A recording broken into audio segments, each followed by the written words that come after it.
This is the Board of Education meeting for which adequate notice under the Open Public Meetings Act was provided by written notice on May 1st, 2018 to the Courier News, the Echo Sentinel, the Star Ledger, Tappan to Warren, the clerks of the Borough of Watchung, and the townships of Long Hill, Greenbrook, and Warren. Can we have a roll call, please, Mr. Stiles? Ms. Barone? Here. Mr. Collins? Mr. Mizio? Here. Mr. Fahey? Here. Mr. Hayek?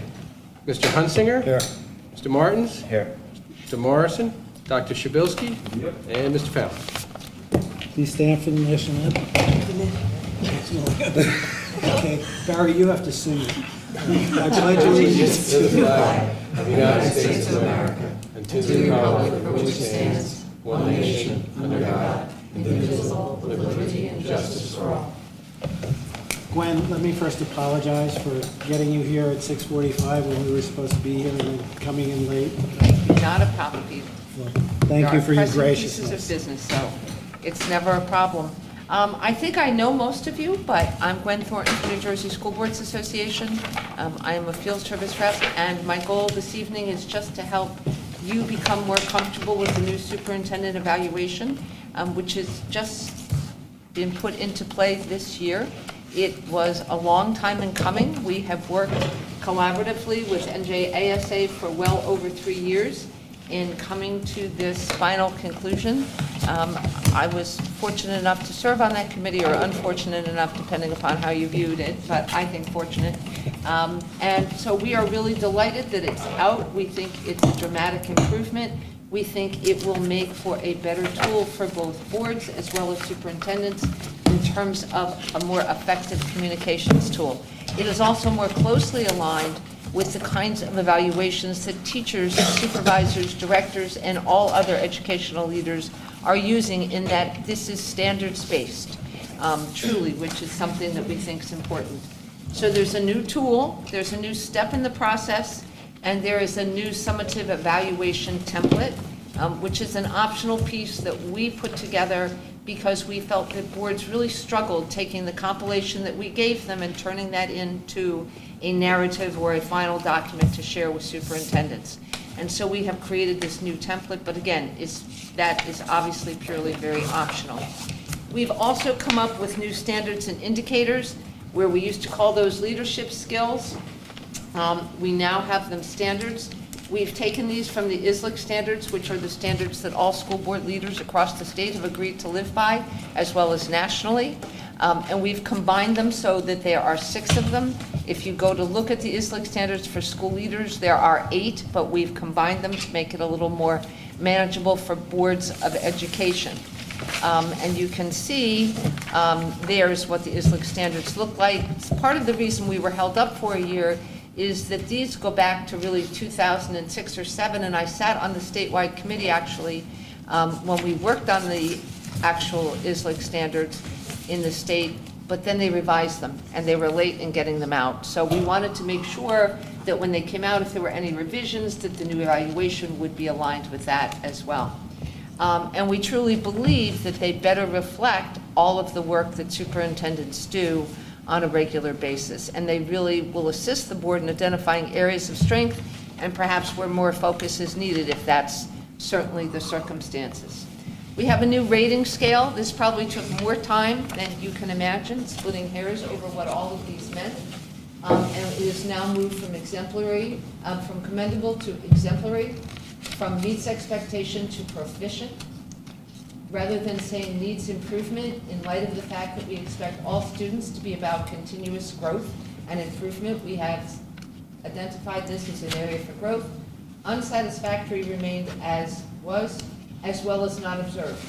For brand new board members, and I know you have at least one new board member, if there's an area in the evaluation that you are not comfortable, that you've had an opportunity to work on or have enough knowledge about, you can simply check non-observed. It is neither a positive nor a negative.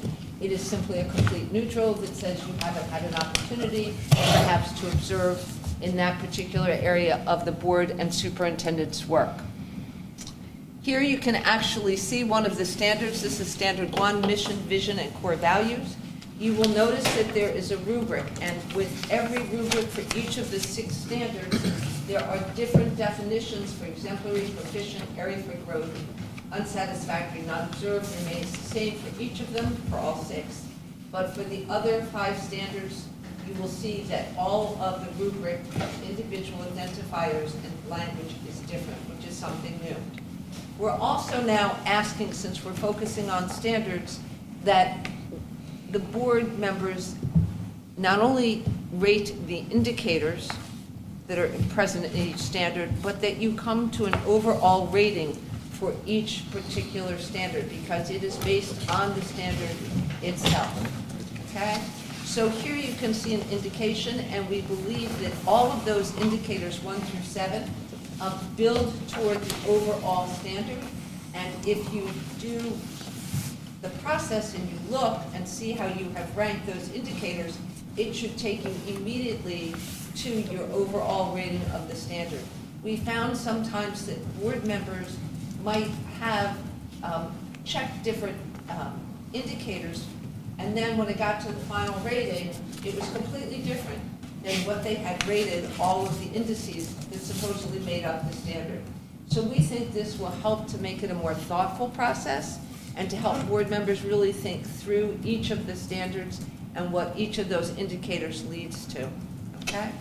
The new process piece that we're recommending is that the board sit with the superintendent to have a pre-evaluation conference. Your educators can speak to this, but typically before teachers are observed, there's a pre-evaluation conference, there's the observation, and there's a post-conference. Our evaluation was sort of missing that pre-conference piece, and since we believe that really it is the discussion piece that is most helpful, you can use this meeting to discuss and share progress on the district goals year to date, so that everyone has the same knowledge ahead of beginning that process, and talk about any kinds of questions or concerns that you have, and also to set up a calendar.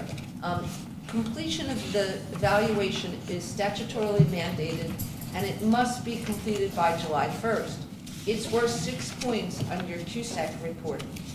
Heretofore, the state has not been paying extremely close attention to that completion date, but our understanding is that this year they are paying close attention. So making sure that you complete all parts of the process by July 1 is going to be important for your CUSAC report, and it would really be silly if you missed the deadline and lost points on your CUSAC in the governance DPR because of that particular deadline, okay? Another piece that we're very pleased about for board members is we've taken the time in working with superintendents in the committee to identify some sample resources for each of the 6 standards. They are not meant to require a superintendent to provide each one of those resources, but they are to indicate to board members where are the kinds of places that you could look to see what work has been done in a particular standard over the course of the year. Oftentimes, board members, because you're all busy people, because you have professional lives and personal lives and school and kids and life, it's hard to remember perhaps for a lot of folks everything that took place between July 1 and the following end of the school year. So we've tried to indicate here are some pieces that you could look at to see what had been done in mission, vision, and core values. So if you were working on your strategic plan, I noticed that you have your warrior vision up on the wall. It was up here on the presentation, and that you were going to talk about that perhaps this evening. That would be something you could look at to help remind you of the work that had been done in that particular area. Here's the new summative evaluation template, and that actually begins in your booklet on pages 13 to 16 so that you can look at it. We would again remind board members that the importance of the document is that it's a communication tool, and so we would certainly strongly suggest that you provide supporting documentation and remarks to support whatever ratings that you provide in a given area, and that's critically important. Up on our website this year are both the existing tool and the new tool. Some board members have been telling me they've been trying to go in from their accounts on the website, go to our homepage, go all the way down to the bottom on the right-hand side, click on Superintendent Board Self-Evaluation. It will take you to exactly the right place to get to the new tool or the old tool. If you go into your account, it's going to take you to the old tool. So you just need to know that's something you need to make sure that we work out, okay? So that email that we got, don't use that.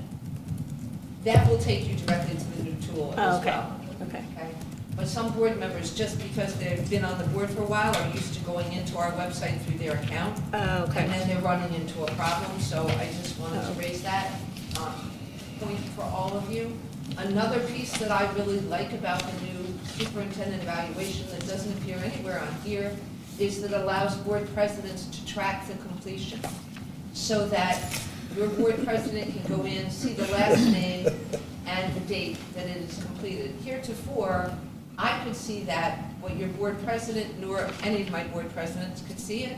So it meant they had to email me and ask me. I had to go through and look at it. Then I would email the board president, who would then email all of you. And we would go through this on a weekly basis.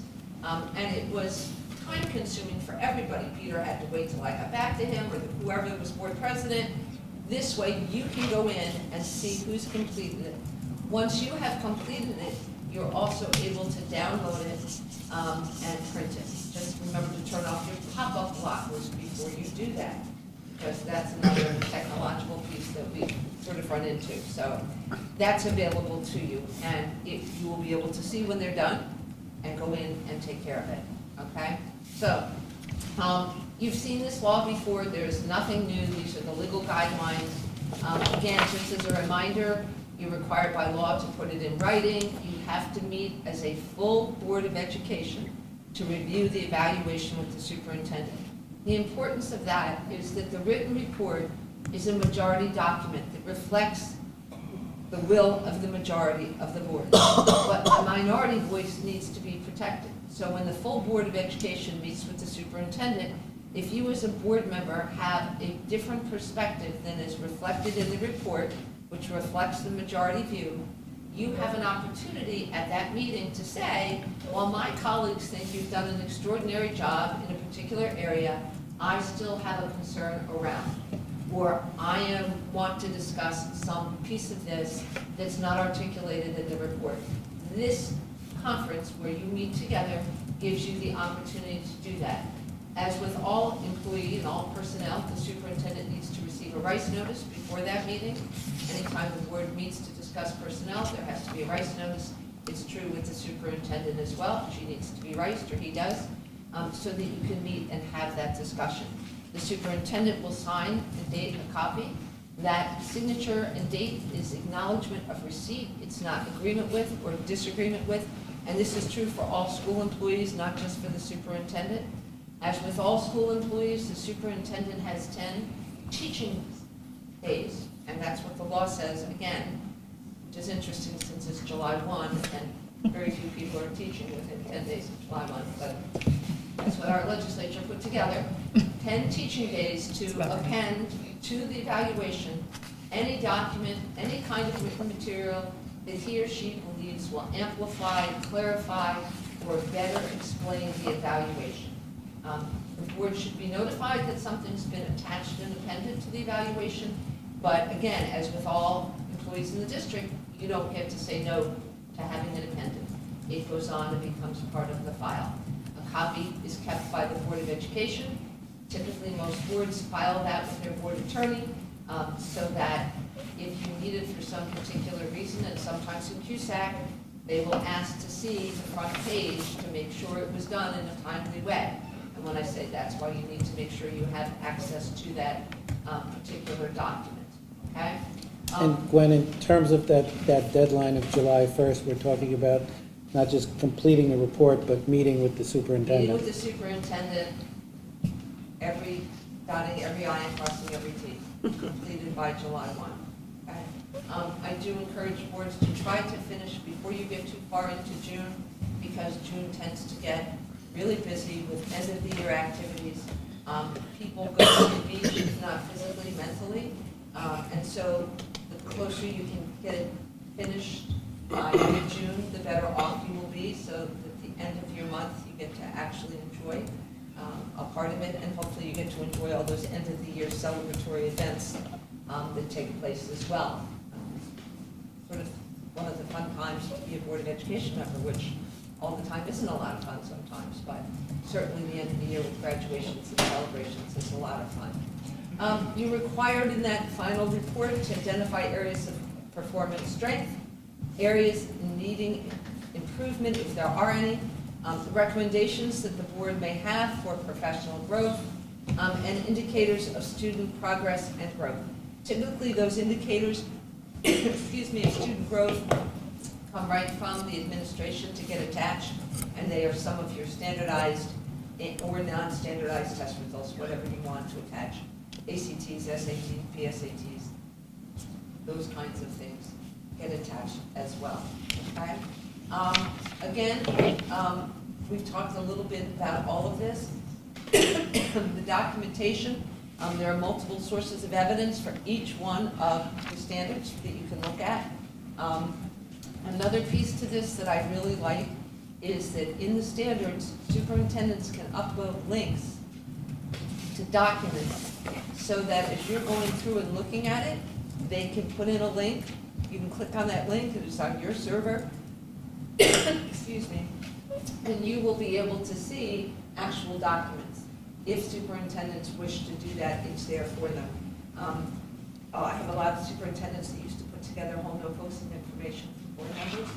Sucked up a lot of paper and a lot of time.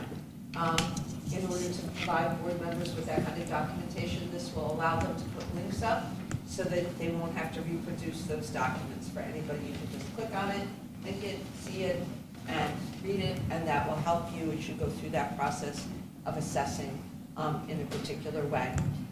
There's an evaluation process calendar. That calendar can be found on page 5. I strongly recommend that board presidents give board members a drop-dead deadline for completion of that so that you have it finished in a timely way. Only non-conflicted board members may participate in that process. If you have a family member employed in the district in any capacity, you are conflicted out of participation in the process by virtue of your family member's employment in the district. That's the School Ethics Commission, that's not NJSBA, that makes that determination. If there's any question, you need to check with your board attorney for clarification. But the general rule is if you have a family member in any capacity here in the district, employed part-time, substitute teacher, full-time, it doesn't matter what they do in the district. If they're receiving remuneration and pay, you're out, okay? The goals portion of the evaluation looks identical to the goals portion of the old evaluation. So I'm not going to spend any time in going through this. Again, I would encourage you, if you're saying that someone is doing an outstanding job, please take the time to say why. Skill sets, behavior is transferable. If someone's doing an extraordinary job in one particular area, it's helpful for them to know and understand why the board members believe that to be the case. Skills are transferable, and we believe that about educating children. I believe that about adults as well. We can transfer our skills and our knowledge. If you're going to say someone's in need of improvement or additional growth, please say why. I know that if my evaluation, someone says to me, I need to do something differently, I don't have a problem with that, as long as you can tell me why that is. And then I can process it, and I can make the changes necessary to be more successful. And at the end of the day, the purpose of an evaluation is to provide feedback and to ensure that the board and the superintendent stay on the same page.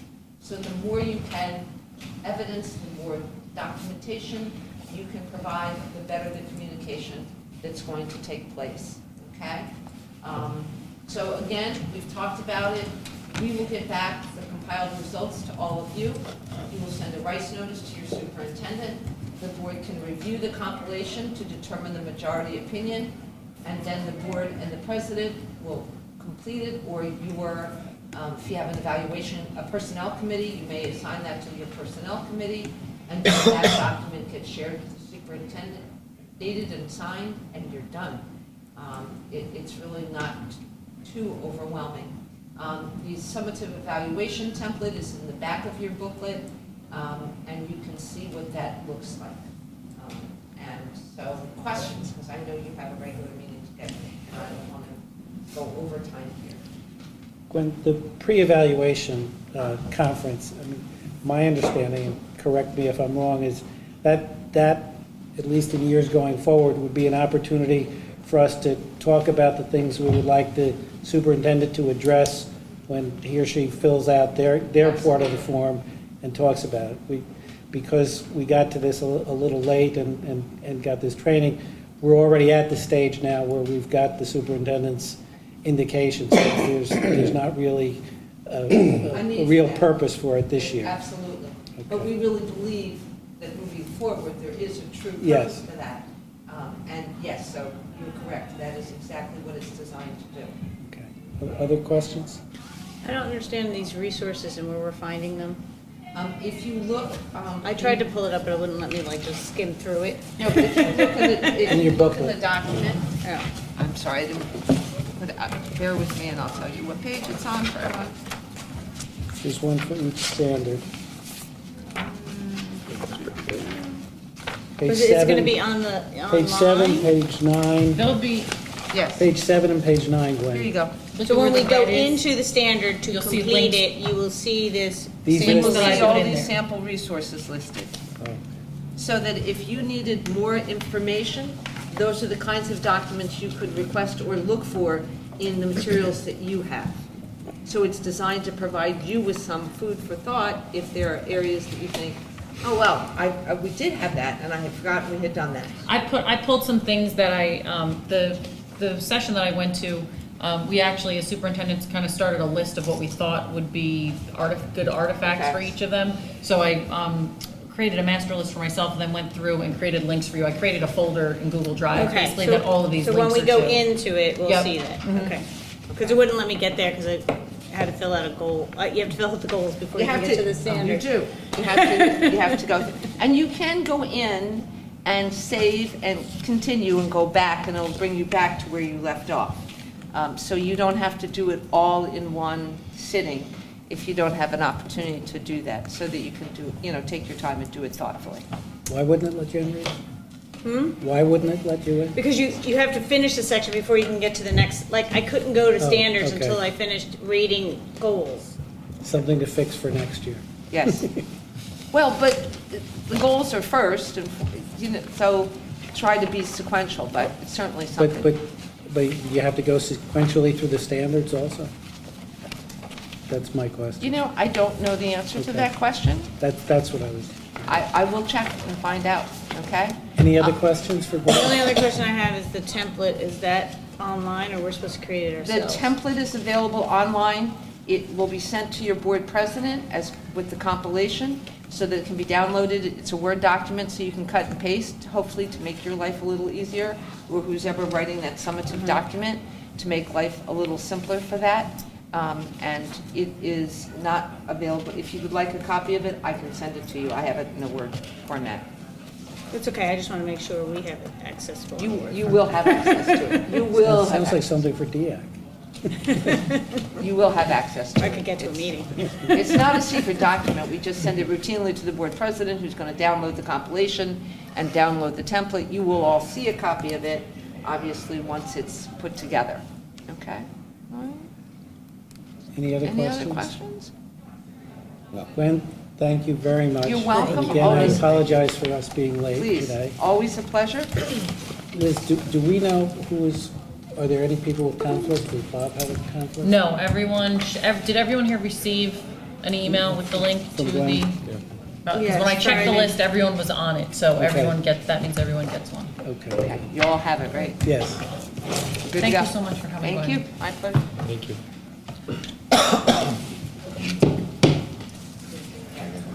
Now you go.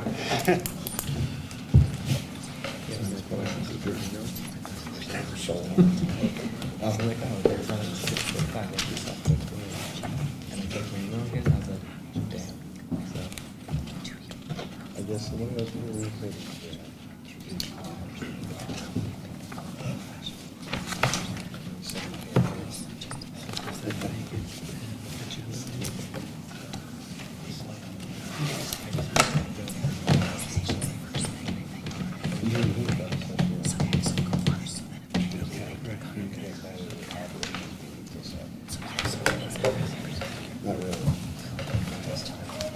Roll call.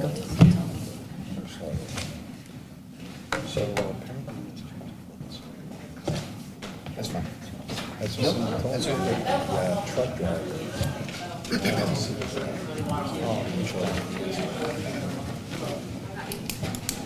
I was talking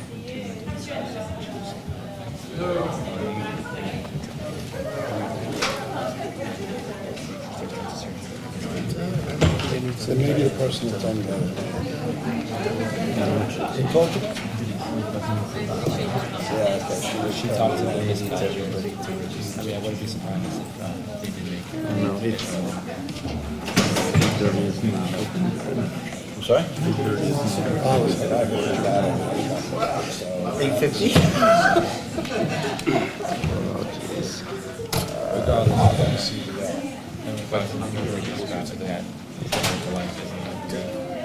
Yeah. Plus they were like late 60s. Yeah, I think they were younger. No, he was 69. Tim, can I go to your? Okay, we're going to continue the meeting now. Not intentionally slow. Superintendent stepped out briefly. We're going to have the board business administrators' comments. Thank you, Mr. President. I do have to report that we did have our semi-annual school bus emergency evacuation drill that was conducted, and I have to report it to the board and the public. It was conducted on May 3rd. It was done from 7 a.m. to 7:20 here at the high school out in the front lot. We inspected, or we did the drill for about 45 buses. And the drill was led by our transportation coordinator, Janet T., and it went very well. And it's amazing that that many people and that many buses come here every morning and fit into this parking lot. It's quite amazing because Janet enlisted both the superintendent and myself this time to volunteer, and it's quite an experience in the morning. So that's it. That's it? Okay, now we'll have the superintendent's comments. Thank you, I apologize, I was just escorting out the school board's representative. I am going to save most of my comments for the presentation. I know our students have quite a few accomplishments to speak to. One thing I will mention, we have 2 items on the walk-in handout that you have. One of them I had emailed you about yesterday. It was a field trip. The other one is also a field trip that we just learned about yesterday because 5 of our soloists and our orchestra advanced from the local Teen Arts Festival to the State Teen Arts Festival, and we just found out about that yesterday, and they're going next week. So we put that on there so that we can make sure that we board approve them and pay for the bus and the registration to get them there. So just to bring that to your attention. That's it? Okay, and I would just like to thank the board members who came early today for the training on the superintendent evaluation piece, and I ask you to all to get started on it as promptly as possible, and we'll set some deadlines in the next 2 weeks. That's all the comments that I have, and I will turn it over to Emma and Eris. Hello, everyone. In student achievements, the Watchung Hills drama students won the Foxy Award for Outstanding Performance of a Drama for Dracula at Montclair State University's Theater Night on May 14th. They were also nominated in 3 other categories. Watchung Hills Diversity Club students won the Fritz Jones Upstander Award from the Council on Global Education and Citizenship. An award of $250 was given to the high school who submitted an outstanding project. On April 27th, 28th, the Watchung Hills History Bowl team competed at the Nationals in Arlington, Virginia. Team captain Kevin Tan qualified for the semifinals of the International Geography B. Every year, Celebrating Art holds a nationwide fall and spring art contest for K-12 students. Winners enjoy the wonderful accomplishments of having their artwork printed and published in these anthologies.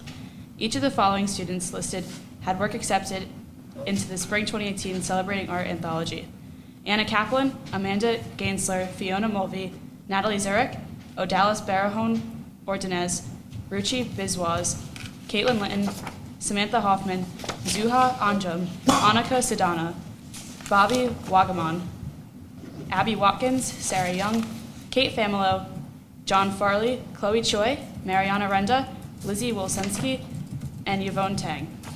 Dance ensemble member Catherine Patterson's choreography was selected to perform at the New Jersey High School Dance Festival in March. Her dance received glowing reviews from the judges and other high school dance instructors. On Friday, May 4th, senior Sahil Patel organized our voter registration drive during lunch, and 4 members of the League of Women Voters came to assist. They registered 87 students to vote. Senior Danae Churchill and junior Gabriela Santos have earned the highest award in Girl Scouting, the prestigious Gold Award. Annabelle was honored at the Girl Scouts Heart of NJ Gold Award ceremony on April 25th. Senior Matthew King has earned the rank of Eagle Scout, the highest award in scouting. A Boy Scout must demonstrate leadership, service, and outdoor skills and is required to do a service project that benefits the community. In school events, the Junior Grade Level Council hosted this year's Junior Semi-Formal on Friday, April 20th at the Pines Manor in Edison, New Jersey. It was a wonderful evening full of smiling faces, delicious food, and dancing throughout the evening. There were approximately 400 guests in attendance. Students and faculty members had a wonderful time. On April 23rd, all 8th grade students were invited to attend our annual 8th grade orientation. The evening took place in the PAC and began with staff introductions, followed by a question and answer period with our current students. This session was followed by an athletics and co-curricular fair. Parents were invited to attend the evening's final event. On April 26th, the annual music showcase and jazz concert was held in the PAC. The concert featured co-curricular instrumental offerings from the Watchung Hills Jazz Band, Orchestra, Lap Band, All-State Dixie Band, and 2 vocalists for solo performances. The Watchung Hills Annual Care Club Spring Fling was held on Thursday, April 26th in the North Caf from 6 to 8 p.m. Students had fun dancing with their peers and also enjoyed conversations with their teachers, administrators, and paraprofessionals. Dinner from Natale's restaurant in Gillette was served. Also, graduating students were honored for their years of dedication to the Care Club, and approximately 60 students, over 60 people, were in attendance. On Thursday, May 3rd, the Visual Arts Department held their first annual juried art show. Students from surrounding high schools submitted artwork from 3 categories, which were painting and drawing, photo and digital, and 3D pieces. The work was judged by 3 independent judges from local colleges and art schools. Winning pieces were selected based on overall artistic merit. The Culinary Club provided snacks and beverages for the opening reception. The 4 winners received Dick Blick gift cards and art supplies that were donated to the school by Triarco Arts and Ceramic Supply of New Jersey. The Watchung Hills All-School Council hosted the Harlem Wizards on May 3rd in Gym 5-6.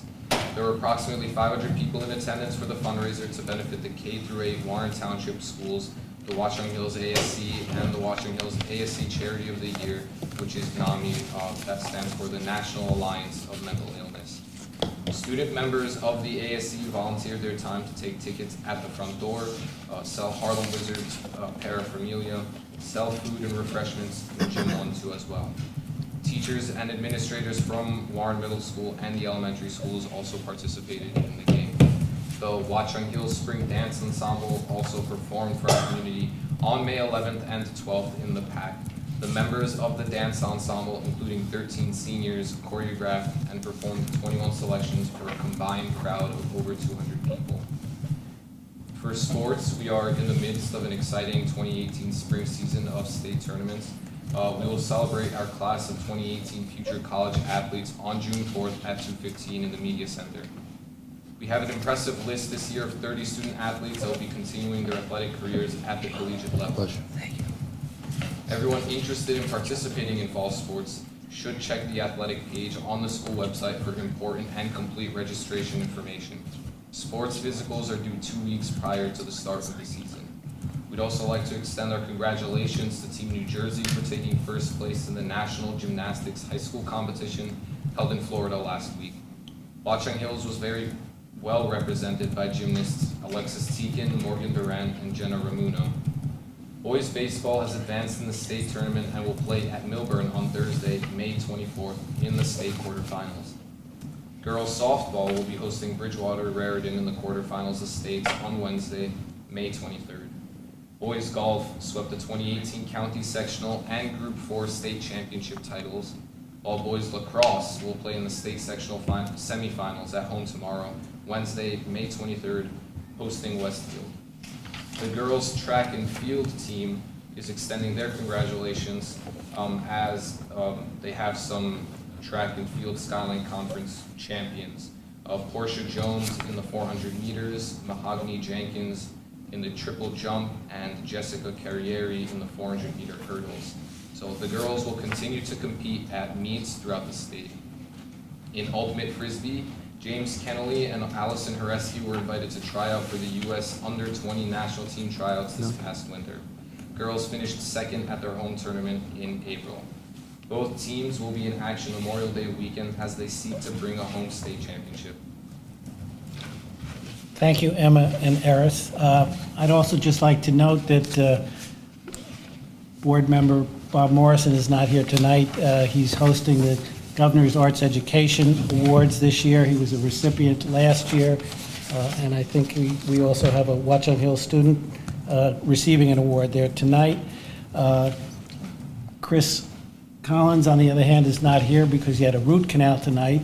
Not the first member to choose a root canal over a board meeting, but the first in a while. We're now at the point where I want to thank the principal and all the supervisors and directors who are here tonight. We're going to have a presentation on our strategic plan, department goals, and report on progress thus far. Peter, I will provide a brief introduction. Thank you, everyone, for being here tonight. And whether you hear from everyone or not, everyone in this group right here has played a part in, as has our entire staff, in carrying out the strategic plan, and the folks here have really taken on leadership roles in the actualization of our strategic plan goals. So I'm going to speak, and then I'll introduce our principal, Mr. Alexis. What is really nice is that I don't think I have to actually repeat the three goals at this point, because they really have started to become part of the vernacular in the district. It warmed my heart last night when a student in their TED Talk referred to our strategic plan goal about student wellness and was talking about all that has been done within the school surrounding that particular goal. So it's really nice to see that it has started to become systemic. So as you know, we have our three goals around wellness, around post-secondary planning, and around creative, innovative, and interdisciplinary learning. And so what you're going to hear tonight is a little update on progress towards those goals. We are currently in year 3 of the strategic plan. And you're going to hear from the strategic plan action team chairs about the work that has been done district-wide on the goals. And then you're also going to hear from each of the department supervisors about the work that has been done in their departments towards the actualization of their department goals that they spoke about in November's presentation, which are directly aligned with the strategic plan. So now I will call up my favorite high school principal, Mr. Alexis. Thank you, Ms. Jewett. Good evening, everyone. The beauty of the strategic plan is that it grew naturally out of our school vision. And as you know, central to this vision is a commitment to authentic learning, inquiry, collaboration, and problem solving. And that commitment is deepening our understanding of how learning is taking place in our classrooms, on stage, on playing fields, and really in all parts of our school community. So this evening, when you hear about the advances we've made in wellness, social and emotional learning, arts and athletics, the 9th grade transition, new courses, interdisciplinary learning, Chromebook use, college advising, senior career day, flex day scheduling, student-run hackathons and TEDx programs. When you hear about higher levels of critical thought and inquiry in English, about increased rigor in social studies CP classes, more authentic literacy in world languages, additional support for our ELL students, deeper engagement through higher order questioning in math classes, wider interest in computer science and coding, more opportunity to perform science and solve problems with sophisticated technology, improved curricular pathways in the arts, and an expanded music curriculum, the effectiveness of the new culinary facility, assessment feedback in phys ed classes, improved literacy for our special education students. You'll see that our vision for learning touches all places in our school community and serves all students. When you hear about the redesigned PLCs, the professional learning communities, you'll also discover that we're modeling our vision for our students by promoting teacher agency and ownership. We're engaging in deeper learning and authentic problem solving through inquiry, research, and collaboration. Our vision is broad and deep, and through the strategic plan, we're actualizing the vision and advancing learning in our school. Exciting work is taking place every day. And as I told the 8th graders last month, there's never been a better time to be at Watchung Hills. So thank you for this opportunity to share our progress. We'll begin with Mrs. Scheiderman and Ms. Kumpf.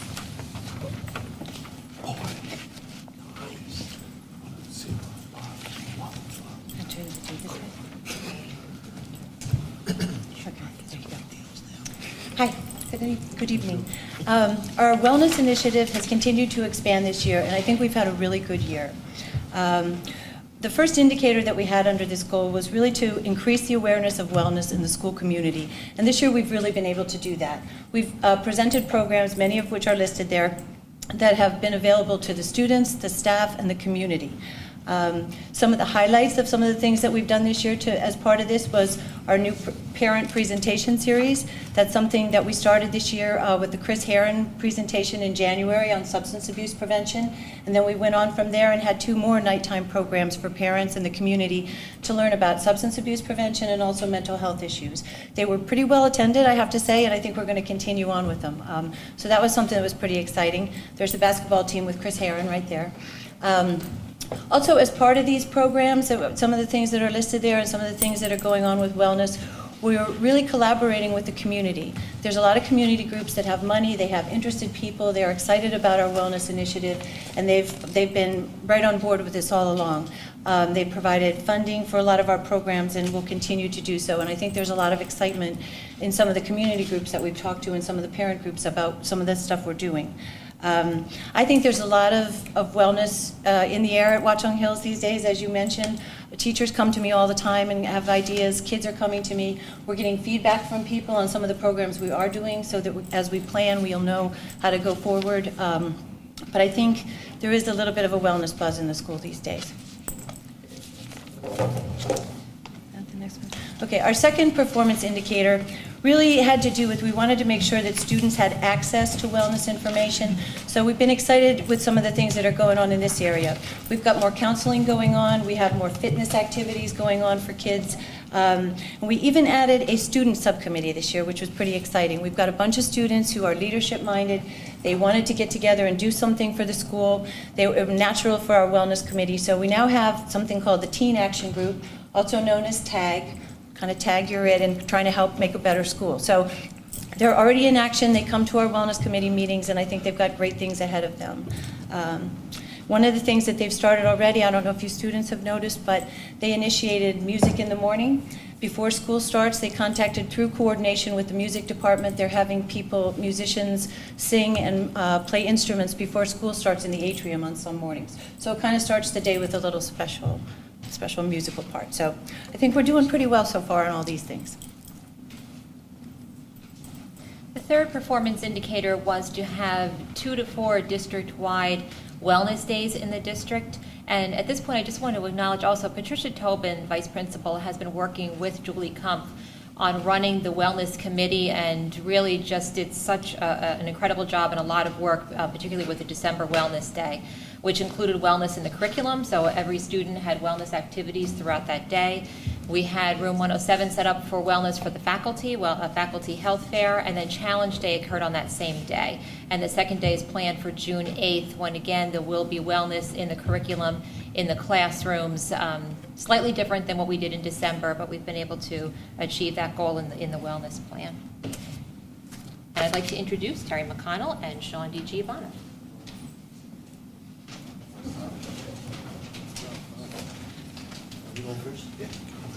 Hello, everyone. Again, for the record, I'm just a figurehead. Dr. D has done all the work.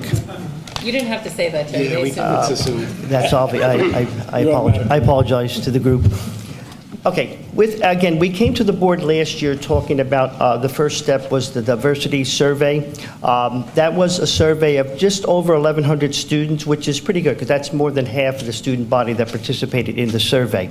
There's a wide number of things that we learned, and again, we think this process is going to be forever. This is something that's not going to end next year, the following year. It's going to be an ongoing process. One of the things we wanted to do first was at first give the survey and show the survey to the teachers so they kind of understood where students were coming from. And I believe, Ms. Jewett, the board will be getting the survey as well? Okay. When we did that in January, it was interesting that the teachers were somewhat surprised as well, because, again, we all believe, that there needs to be more training and understanding dealing with diversity. So to Ms. Schneiderman's credit, we now will be we're trying to have a speaker for the first in-service day that is in September. We're looking at also trying to have some more professional development and possibly have some type of workshops during some of the in-service days. One of the things we also did was we started to talk about focus groups, just getting small groups. And for example, what we did a couple weeks ago, we had two of our teachers from the committee meet with some of the Muslim students and some of their concerns. And one of the things that came out of that was, again, as some of you know, this is the month of Ramadan, where they observe a time period where for 30 days you have to fast from sun up to sundown. So their concerns was as far as participating in gym, and again, they working and everything. So what we were able to do was to get them a study hall during this time period. So we're looking at talking to small focus groups to maybe give us a better understanding of how people are feeling and what we can do to help. We did this year have during the PSATs for the freshmen, a number of diversity activities, which we're going to do again next year. We already have a speaker lined up. And as far as, again, we talked about a diversity day, and again, it's going to maybe combine with the wellness program, but that's going to take time because it's something that you can't do overnight. And we'd like to have a program that it's the whole day, where it's even workshop for students as well. So there's a lot of things we collected from the survey, and now the hard part is just making sure we have the time and be able to help students in every way we can. And I'll turn it over to Mr. D. Okay, thank you. So I'll talk a little bit about the work that we've been doing, particularly with transgender LGBTQ issues, which was one of the tasks we were given in our charge. And it's actually appropriate that we're talking about today because it is Harvey Milk Day today, so I wish everyone a happy Harvey Milk Day. And in school today, a few of us, the GSA gave out some white ribbons to some people, and we talked about Harvey Milk in our classes. So that's part of an inclusive curriculum that we're working on here at Watchung Hills. The state of New Jersey is considering implementing statewide an inclusive LGBTQ curriculum throughout all of schooling. So we're trying to get ahead of that and see, what it would look like to do that here at Watchung Hills. So I've been participating in that. Roy Buemiller, also in English. We went to a summit meeting in Red Bank a couple months ago, and we're starting to get that ball rolling. We've also been approached, the GSA has approached the school to look into a gender-neutral bathroom facility, and so we're doing some research on that and seeing how other schools are doing it and what the best model is for our school might be for that. And then finally, our thunder was stolen a little bit by our student reps, but yeah, the Fritz Jonas High School Upstander Award, the Diversity Club, which is run by Jamie Lott Jones and Mary Sock, they applied for and won this Upstander Award for the work they've been doing on mostly on anti-bullying, but also awareness around diversity issues as well. So we're off to a good start. We have a lot of work still to do, but we're hopeful that we're going to be able to make a big difference. Thank you. And I don't know who's next. Kathy Angelos. Thank you, Dr. Davis. McConnell. Hi, everyone. So I was, Lynn Raimondo is also supposed to be here, but her daughter got all her booster shots today and not feeling well when you have that little baby, so she is not able to make it. Just to bring you up to date, last year I presented at this time what we did in developing the Somerset and Hunterdon County Guidance Directors survey for colleges in the area, what they thought about admissions. And I'm just going to quickly review what some of the colleges said, because that affects how we did this year, which was a standout year. One of the best things we did, okay, wasn't that, was talking with the college reps. We also surveyed about 400 students, colleges. Before I go to that, because Terry, I thought I was going before.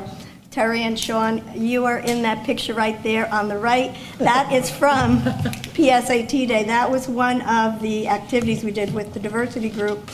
On the bottom left is Joe Toy doing one of our student group meetings right here in this office here. So last year, we did all these surveys, talking with the college reps. What I want to remind you, and again, I'll go quickly, is that the majority of colleges recalculate GPA with the focus on core courses. There's not really strong preference on weighted versus unweighted. Colleges are looking at the academic rigor of your courses. The most important thing that they look at will be their GPA and ACT. They do read the essays, the letters of recommendation, but they're ranked a little lower. And last year, just so you know, there was an emerging trend called ZME video resumes, and students were submitting their resumes through a video. Well, of course, when colleges get so many applications, even though it's online, and so much to read, the last thing they wanted to do was watch a video. So that has somewhat died off. The newest trend this past year has been an increase in self-reporting colleges where the students are responsible for reporting all their information. They don't need official transcripts from us until the end. Not looking for recommendations. And the newest thing for next year will be students will be self-reporting their SAT and ACT scores. And again, I think it's just taken College Board a long time to get everything to them on time. So they will be switching to this self-report system. Just because using all this information we had last year and applying it this year, some of the fun facts or noteworthy facts for this year from using that information is, and Eris had mentioned, one of the facts, 30 students this year will be continuing as athletes, college athletes next year. Guidance processed about 4,100 applications this year for a student class of 558, which is really quite a lot of applications. 1,295 are early action. Most of the students are going early action because they hear sooner, obviously. 96 were early decision. Again, a student has to want to go to that school for early decision. Ivies, we had 7 students at Cornell. We had students accepted at Yale, Brown, UPenn, Columbia, Harvard, and Princeton.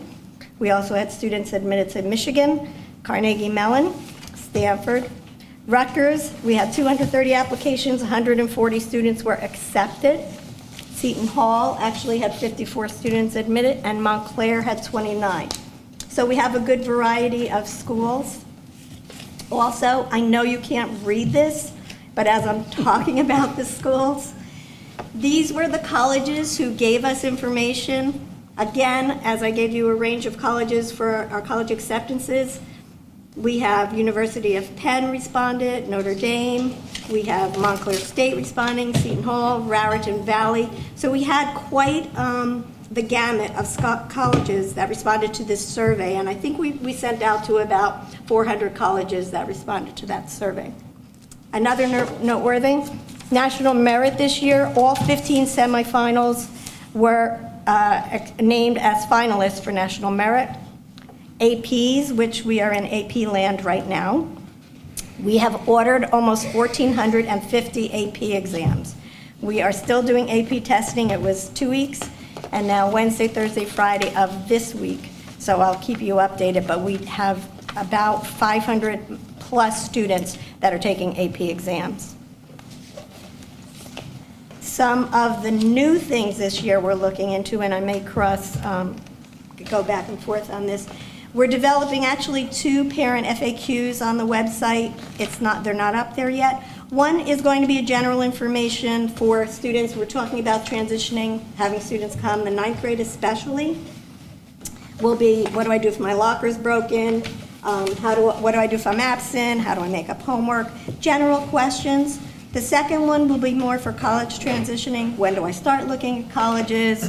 How many applications should I be sending out? So we will be developing probably over the summer these 2 FAQs just to open that communication for students and parents on what's happening in the high school. The alumni survey and 10th grade survey, this year we used to call it Reverse College Day. But this year we ran an alumni day in November. So we had students who graduated last year, class of 2017, come to the high school. and acted as panel, and we invited all the junior classes came for one time slot, and all the senior classes came for another time slot. Just a casual question-answer period, which went over very well. From that alumni day, we developed an alumni list, and we will be sending out an alumni survey in June, just to get some feedback from the students on their experience here at the high school.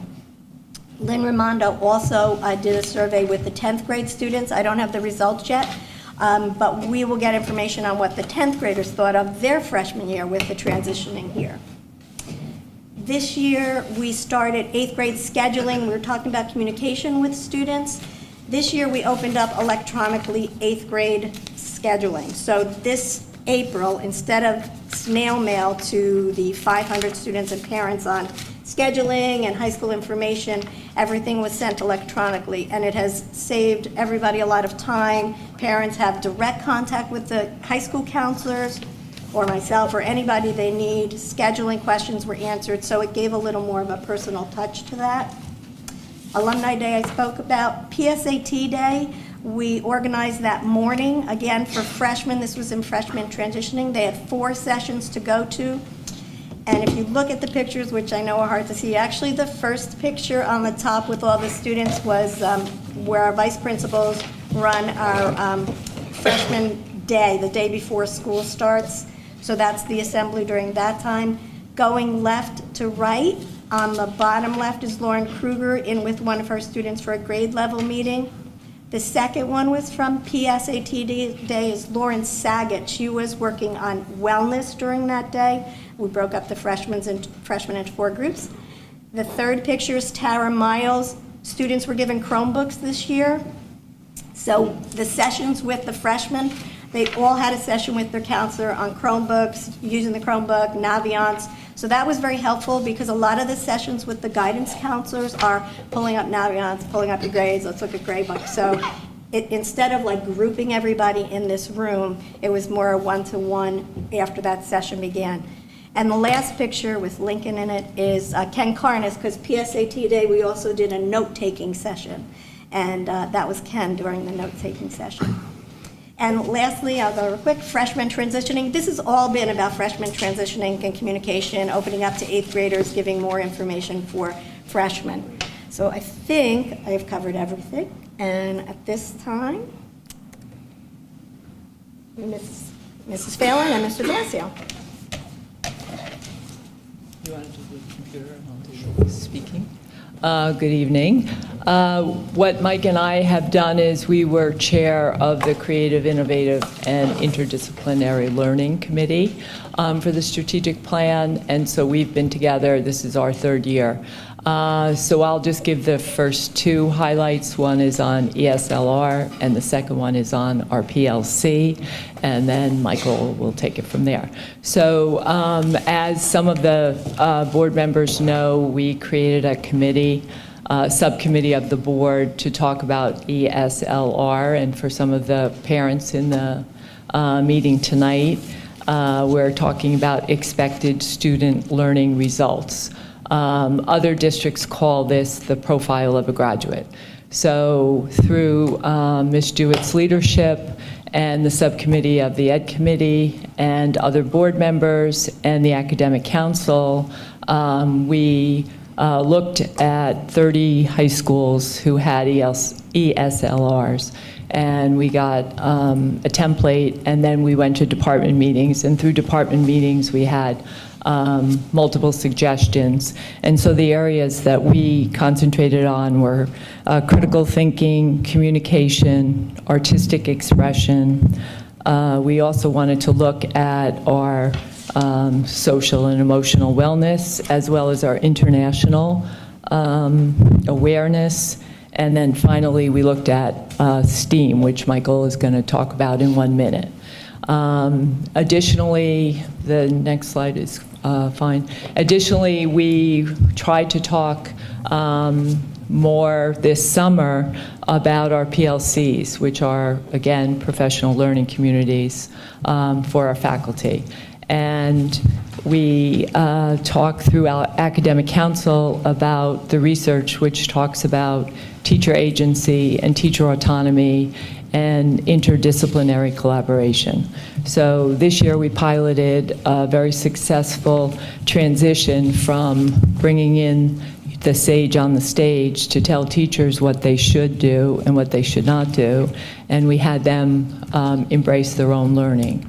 So next month, on June 5th, you'll be able to see a few examples of that learning. So, thank you.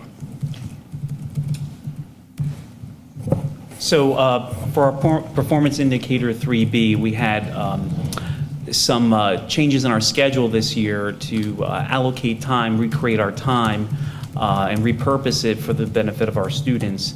So this year we piloted 2 flex days in December and March, and on the right is the flex day schedule where we incorporated time in the day for our students to meet with their teachers, whether it be the teacher they had the previous period or another teacher somewhere throughout the school.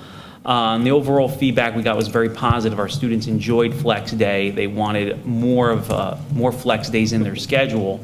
And basically what it was is a 48-minute period in which students were able to go around the school, predetermined with teachers, to make up assignments, have discussions with teachers about assignments, and basically have their time to get together with their teachers. It was very positive. There was no Mr. McConnell and Mrs. Nunez, excuse me, Mr. Searfoss and Mrs. Nunez were the 2 faculty members that piloted this year, and they came up with these days and times, and it was very successful. And like we said, the feedback we have from students is they'd like to see some more. Our performance indicator 3C is about enhancing our STEAM offerings, and for some members of the board, you may have heard of these earlier this year in different committees.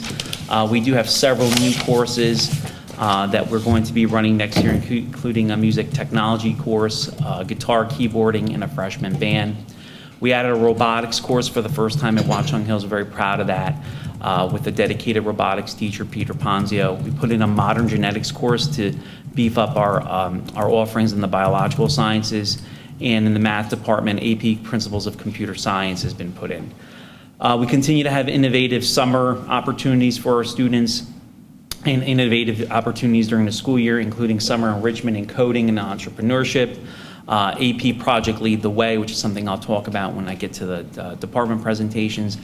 We had a Hills Hack this year, led by Mr. Twizzler, and the Hills Presents. So we've had a lot of extra co-curricular activities for students on the weekends and at night to get them more involved in enhancing our course offerings, especially in the STEAM area.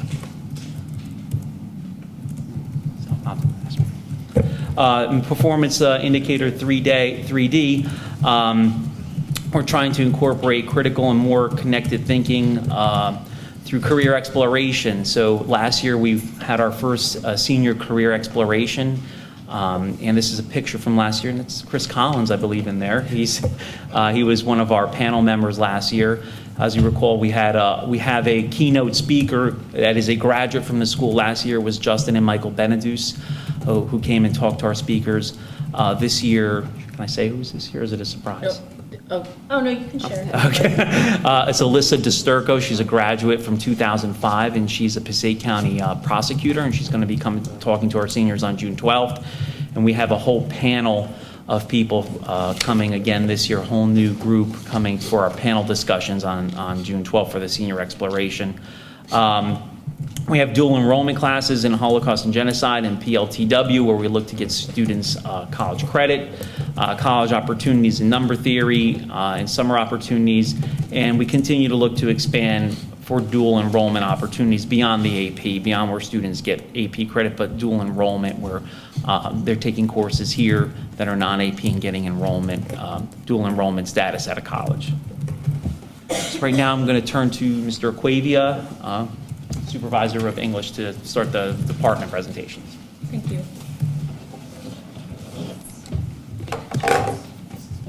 The English department has been engaged in a more than year-long process to develop curriculum in support of the diversity committee goals to develop more inclusive curriculum.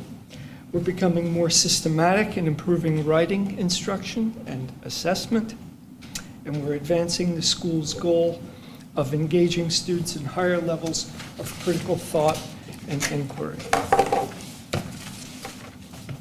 Over the summer, we developed new units of study for grades 11 and 12, and also professional learning for full departments to expand LGBTQ voices in the curriculum.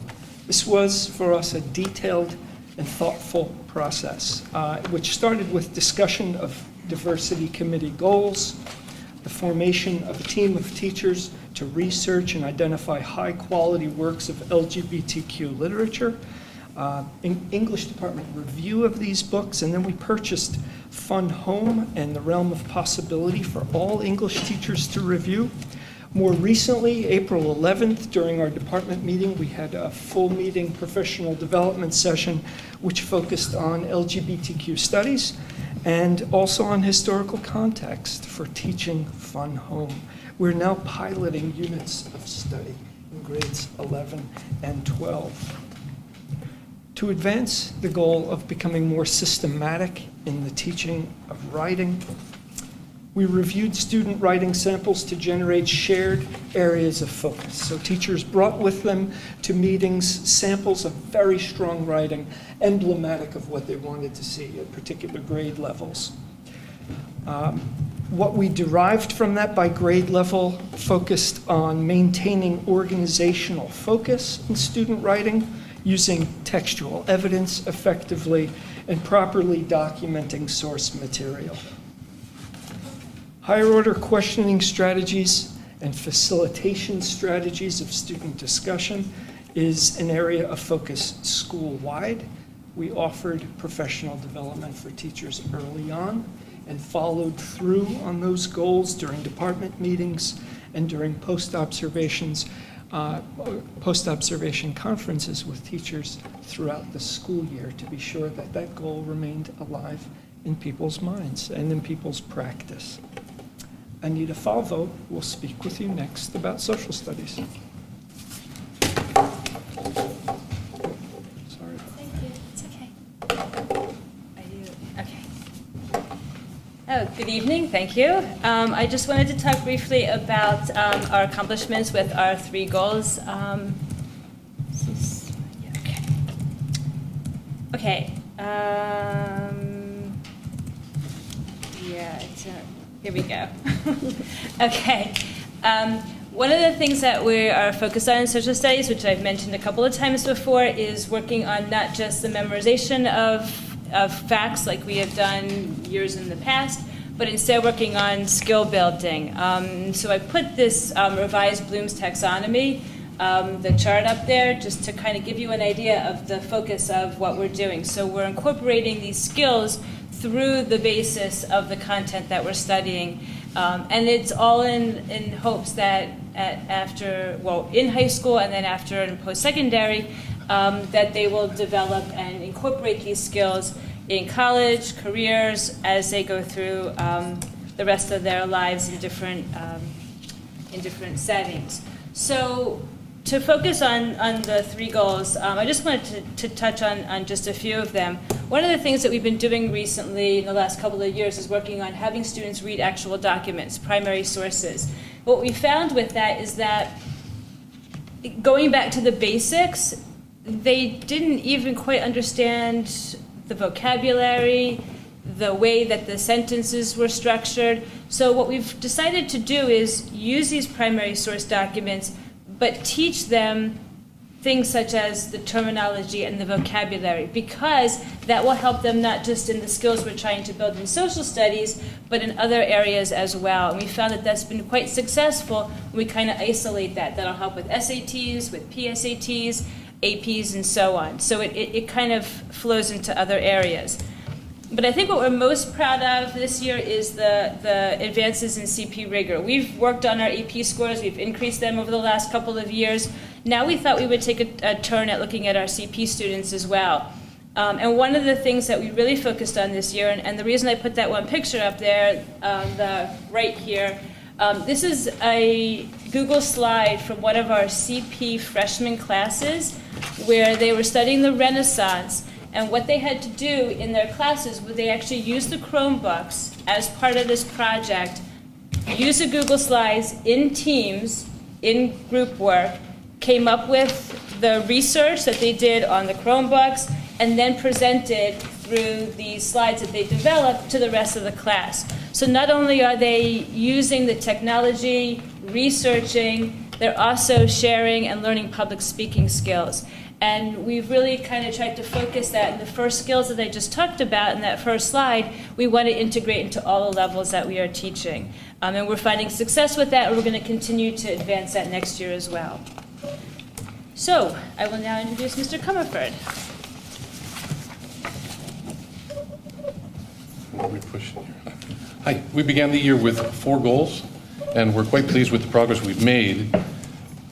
One of the biggest things we did this year, we introduced that idea of teaching without a textbook. It's become a movement, if you will, in the state of New Jersey. Yes, and Mr. Slice is really happy. The purpose behind teaching without a textbook is it offers us the flexibility to create our own common communicative approach in our different language levels. And of course, it addresses the cost of textbooks.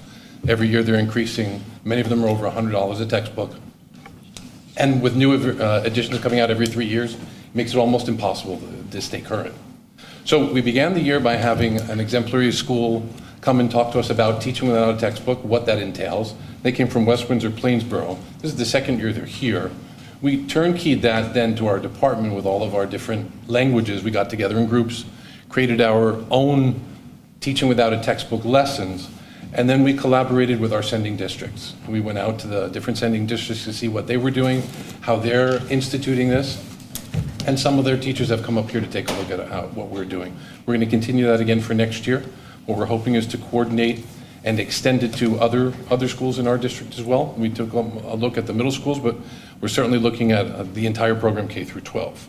So the teaching without a textbook becomes important because it allows us, like I said, to create that communicative approach that is ours. It's something that we can use. The idea behind it, though, is if you don't have a textbook, we have to be able to measure ourselves against something. So that's where integrated performance assessments comes in, and yet it's another acronym in the world of world languages called IPAs. That allows us to create assessment strategies and different assessment formats that are going to be a barometer for how well we're doing in the different languages. But the idea behind this is not to go by language, but by level. So we'll have performance assessments for level 1. And that performance assessment will be the same for all languages across the board. And the same thing from level 1 all the way through AP. A big help to us this year was the Seal of Biliteracy. New Jersey has entered into the Seal of Biliteracy, which allows us to offer our students the ability to test on a state level and demonstrate their proficiency. And proficiency is different from performance. Most of the time, our core content material is based on performance. Student learns something in the content area, they're tested on it, and they see how well they do. The idea behind that is a year later, how much of that do you actually remember? What proficiency level do you have? So through the Seal of Biliteracy, where students are tested on their proficiency, we are able to take that data that we get from those 2 companies, Stamp and Apple. You see up there yet 2 more acronyms to remember about how well our students do. And you'll remember from this year, if you looked at the World Language Honor Society induction along with the Seal of Biliteracy, we had 50 students that did make the Seal of Biliteracy. One of the additions to that is they give us back information about how well our students did, so we actually get the writing samples and their speaking samples, and then we can take that assessment and turn it into our lessons. So include our actual students' abilities in designing our lesson plans, which is of great help to the barometer to see exactly what we're doing in the upper levels. Okay. Next year, we're also looking at our English language learners. Each year, we have an increasing number of students that are coming into district that have limited English. We've always been a school with a very small number of students, 6, 10, 15 was a huge number all of a sudden, and now next year we're looking at 20. The issue becomes that they're coming in different levels. So we have students that come in at the word level, they understand some words, and then there are students that know everything from word level to sentence level to paragraph level. And that's great, but how do you deal with 20 students like that on a variety of levels? You have to adopt some other method that addresses their needs because not everyone has the same needs. So we're looking into something called SIOP, which is, again, is an acronym for Sheltered Instruction Observation Protocol. It comes from the Center for Applied Linguistics. It's 20 years of research on how to deal with English language learners at the varying levels. And this requires that we give training to administrators, teachers, and guidance counselors in order to perfect the perfect schedule for that student, understanding where they come from, their background, what they call comprehensible input, what they know in their language, in their native language, in the different academic areas, and how we can devise a schedule here at Watchung Hills in English for them to succeed. Right. And that's it. Math and business next.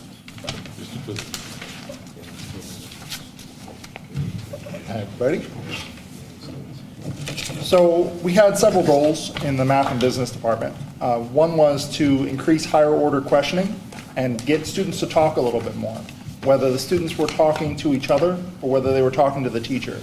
We found that in a lot of the classrooms, it was teacher-led lecture, and the students didn't have much of a voice. So we really battled hard to try and give students more of a voice in class.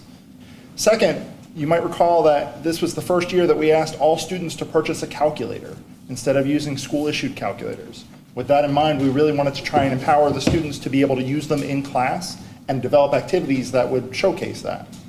And thirdly, we wanted to increase student engagement. That comes together with the student talking. If the students are having a conversation about what they're learning in class, then they're learning it a little bit better. We're hoping for better retention. The questioning and student-to-student talk was led primarily through observation. It was a big topic in our post-conferences, being able to talk about students talking. The technology, we had a couple of great advances. One is up on the screen right there is the Smart View from Texas Instrument. This is actually a virtual calculator that we got free from our speaker, Tom Reardon, that came in during October PD last year. And our teachers are making use of it. This is fantastic software because it allows teachers to be able to model the keystrokes, to be able to use the calculator, and it actually keeps a log of what all those keystrokes are. And then the teacher can even take software that they're writing in that and export it out to the students should we want. And it's really been helpful to guide the students through how to use this calculator that we've asked them to purchase. We've also had teachers use coding in the classroom. During some of the spring break days, we had teachers run small workshops for the students that showed up to be able to have something for the class to do because it was a little bit hard to move forward with content. So instead, they took the opportunity to have the kids learn a little bit about coding. We've also had coding play a role in our accounting classes.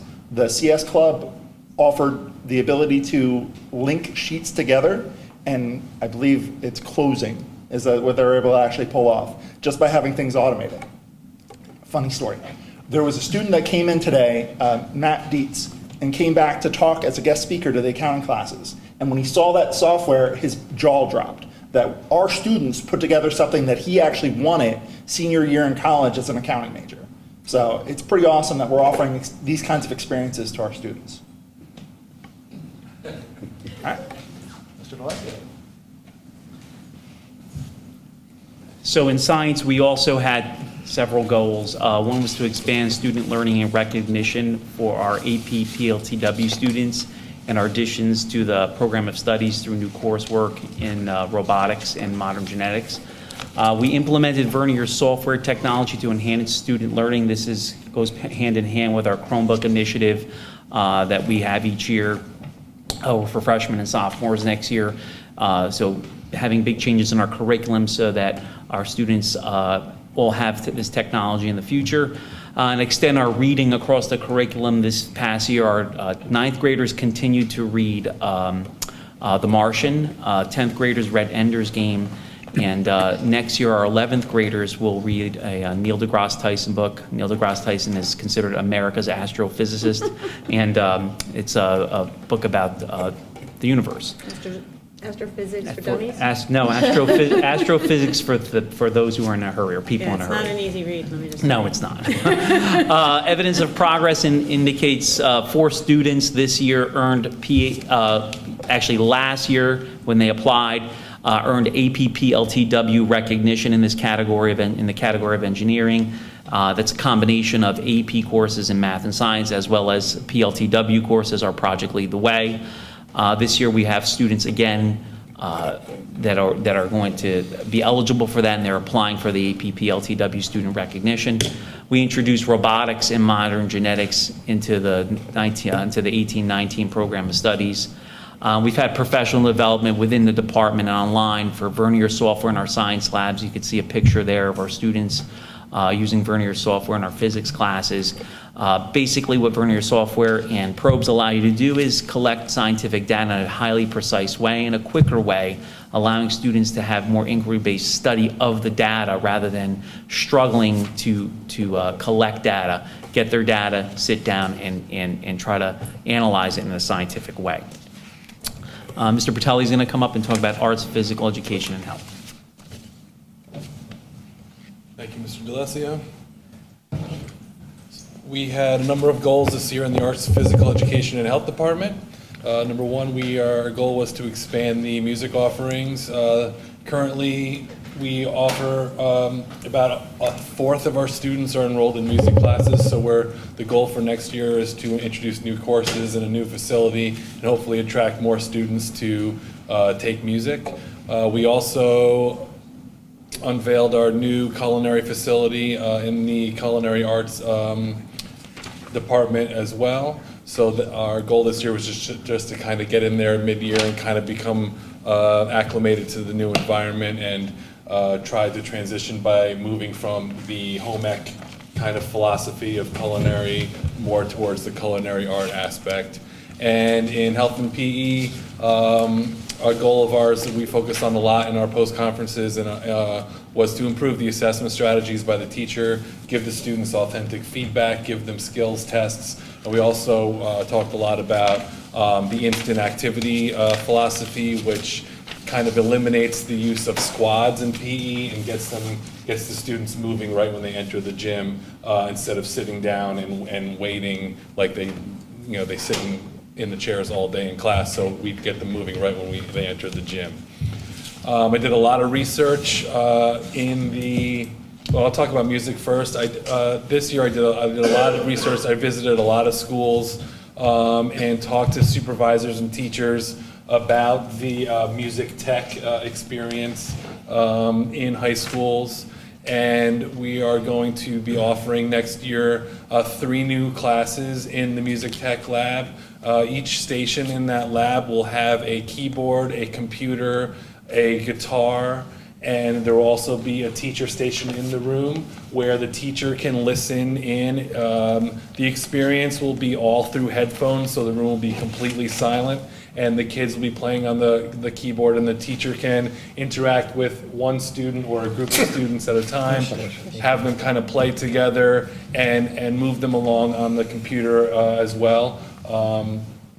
So there will be teaching guitar in that lab. We'll be teaching keyboarding, and we'll also be teaching a full year course on music tech, which will deal with recording music, sound waves, writing songs, and just audio engineering in general, which is a very lucrative post-secondary career in music as well. Also in that lab, we will be using the music theory and the music appreciation courses into that lab, and we will be having software that will enhance the instruction in that lab as well. In music as well, we also moved the advanced course to an honors level class to align with the wind ensemble honors level class. And we will also be offering a freshman band, which will enable the teacher to kind of move all the freshmen along and give them more feedback without ignoring the sophomores and juniors, which they were all in the band for last year. So it will definitely enhance the musicianship and technique of our students, and we expect to see big things from our band in general next year. For PE, we brought in some professional development in the beginning of the year and discussed how to give a large number of students feedback and assessment on the skills and techniques that they were teaching in class. Instead of just rolling out the ball and playing games, we've moved more towards skill development, drills in class, and giving the students effort, based or feedback on their effort on how well they are trying to but how much they are trying to improve on the skills they're teaching in the PE class. And in the arts, we've tried to align the arts curriculum for more clear pathways up to the AP level. So we've introduced a Sculpture 2 class to the program of studies, which now all of the students, whether you're focusing on 3D level or the 2D level or the photo level or art history level, they all have a pathway to get to to an AP class from, if they work hard, from their freshman year. And I just have a couple pictures in the new kitchen. This is a picture of the kitchen without students in it, and here is a picture with the students working, cooking. The philosophy is to provide the students with a more authentic kind of restaurant-style culinary experience versus the home ec style of the home cooking experience, hopefully giving more students the inspiration to move on into the culinary field in college and beyond. And then just a couple of pictures from our latest dessert unit. It's about that time, so when you guys all go home tonight, you can dig into the. Aren't there any desserts at leftovers home. from Ted There last are night? no leftovers, but They stay did a tuned. beautiful spread last night yes. for the Hills Presents. It was really, really very nice. So that's basically it from the arts and PE and health department, and I'd now like to turn it over to Miss Marianne Sales. Thank you very much, everybody. Good evening. Okay, so special services had two primary goals this year. The first was to work on building literacy among our students and also in the process help with their writing skills. And the second was to expand our community-based instruction program and get students better prepared for work with workplace readiness skills. So in Achieve 3000, our students are making progress. They're improving their Lexile levels. There is a writing component to Achieve 3000, and through that process, they're also building their writing skills. And in our community-based program, our transition coordinator, Mr. Betty, has been working to find additional placements in our community. We have a wonderfully warm and open community who provides opportunities for our kids to get real-life experiences, practicing those skills that we're learning here, workplace readiness skills that we're learning here in the building, through our in-house structured learning program where they're working in the cafeteria with buildings and grounds.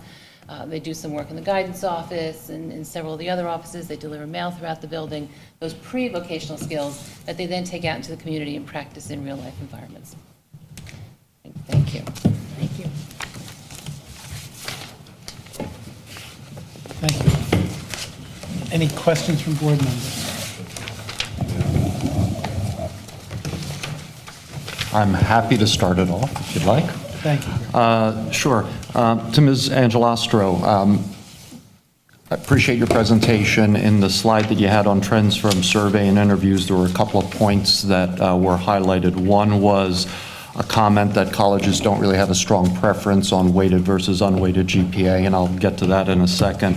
Second, that academic rigor of their studies is held in high regard. And then finally, there seems to be a focus more on the numbers, i.e. GPA and ACT, SAT scores.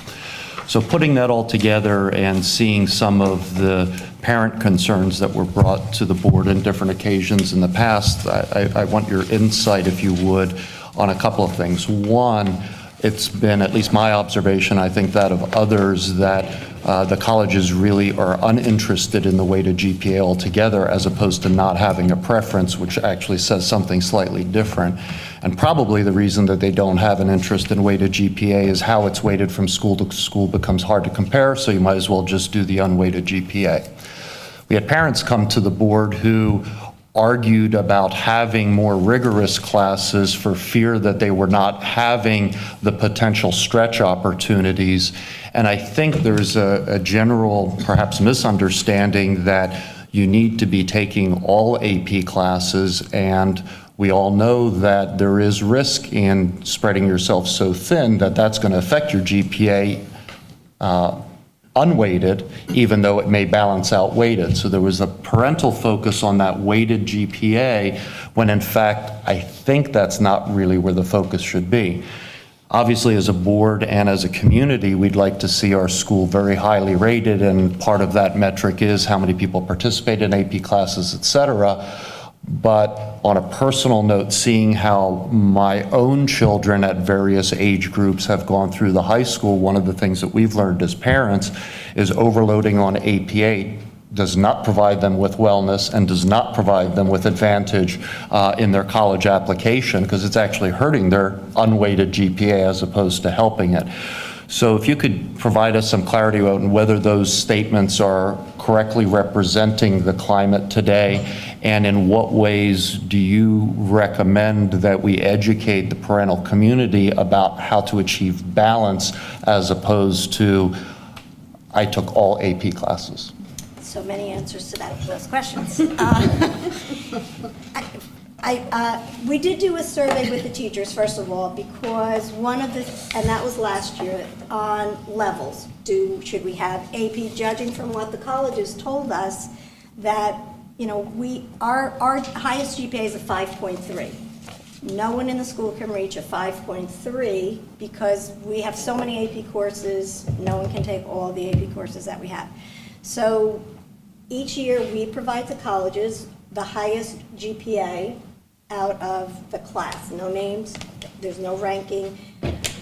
When we talk to college reps, and again, we did a survey, but we do have over 100 colleges that come. We do talk to the college reps about what would they like to see. Colleges, off the record, would rather see us do a regular college 4-3-2-1. Just make it plain and simple. That would take a lot of education in the community, because we're very competitive. There's competition within the building, and parents, even now calling from the 8th grade, we talked about the 8th grade communication, are calling to ask, can my student be in all honors classes? They were recommended for this, they should be in honors, here's the path they want to take. So what we try to say to them is, most of the recommendations on from all our teachers, 98% students are going to receive an A or B in the level that they're recommended for. That's a happy place.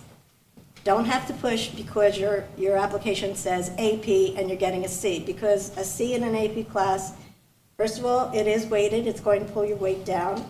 College doesn't really see that you have the rigor because you're not performing as well. However, the other side is, if a parent comes to me and I don't really care about that, I want them to experience AP, that's fine. But we do have parents who would like their students to be in 7 AP classes out of 8. So the conversation will then go to, we've been talking about wellness, you've been talking about stress. On average, I'd say an AP class gets, and the supervisors can correct me, 45 minutes to an hour of homework? Okay. So you're now in 7 AP classes, so 7 hours of homework is ahead of you. But wait, all of our students participate in clubs and activities, they're in sports. So school ends at 2:15, 2:20. Our students go to practice, clubs and activity. Let's say they get home at 6. It's good for them to smile once in a while, shower, eat, and then go to 7 hours of homework. So that's not even an academic conversation we have. That is simply a conversation with a parent that's talking about the wellness of their student. This is what you would like. Conversations with students coming to guidance counselors are, I really don't want to do this, but my mother wants me to go into this class.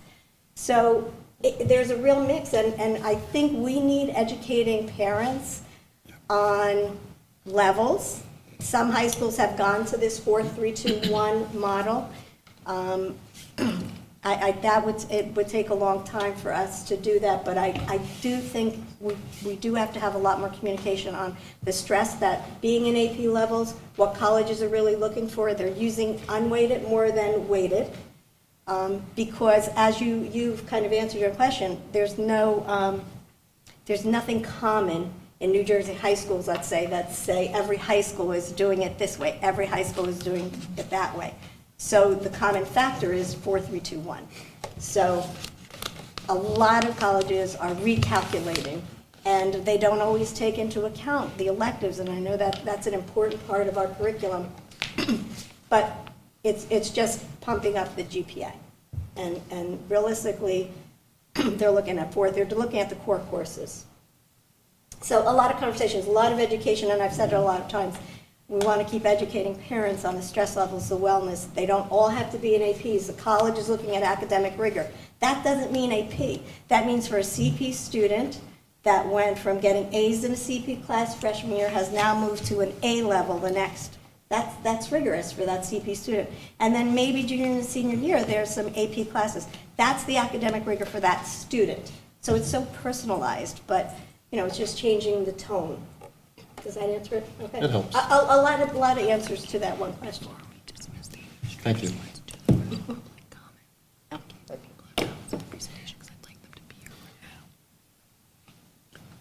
I'm happy to yield, but I have more. Go right ahead.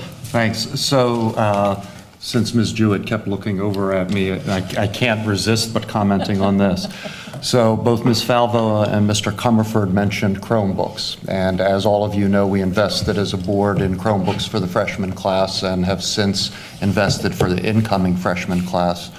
One of the things that we have not seen, or at least I've not been convinced of, is that they're actually being utilized to their full potential. So one, I'm surprised that we're not seeing the Chromebook comment in every section of presentation.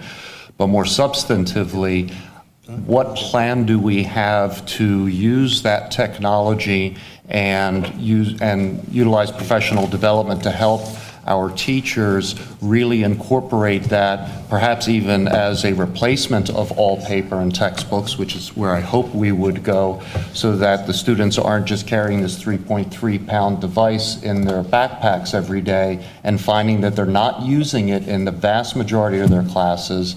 And our best metric is how many times they connected as opposed to what they've done with it. So I don't know who would like to answer that question because it's fairly broad for everyone. So I'll make a couple comments and then I'll ask Mr. DeLessio to expand. So one of the things that I did put together after our conversation with Mr. Bayachek and Mr. DeLessio and Ms. Scheiderman, as she oversees professional development, is we sat down and mapped out, based on everything we had done so far and what they had been planning, just to communicate a little bit better for the board what we're looking at in terms of year one and year two with the rollout and with the professional development. And one thing I will agree with your initial comment of, yes, they are not being utilized to their full extent. So if that is, number one, we need to lay out what our expectations are for their use, because that's something else that we talked about needing to clarify is what is the goal for their use.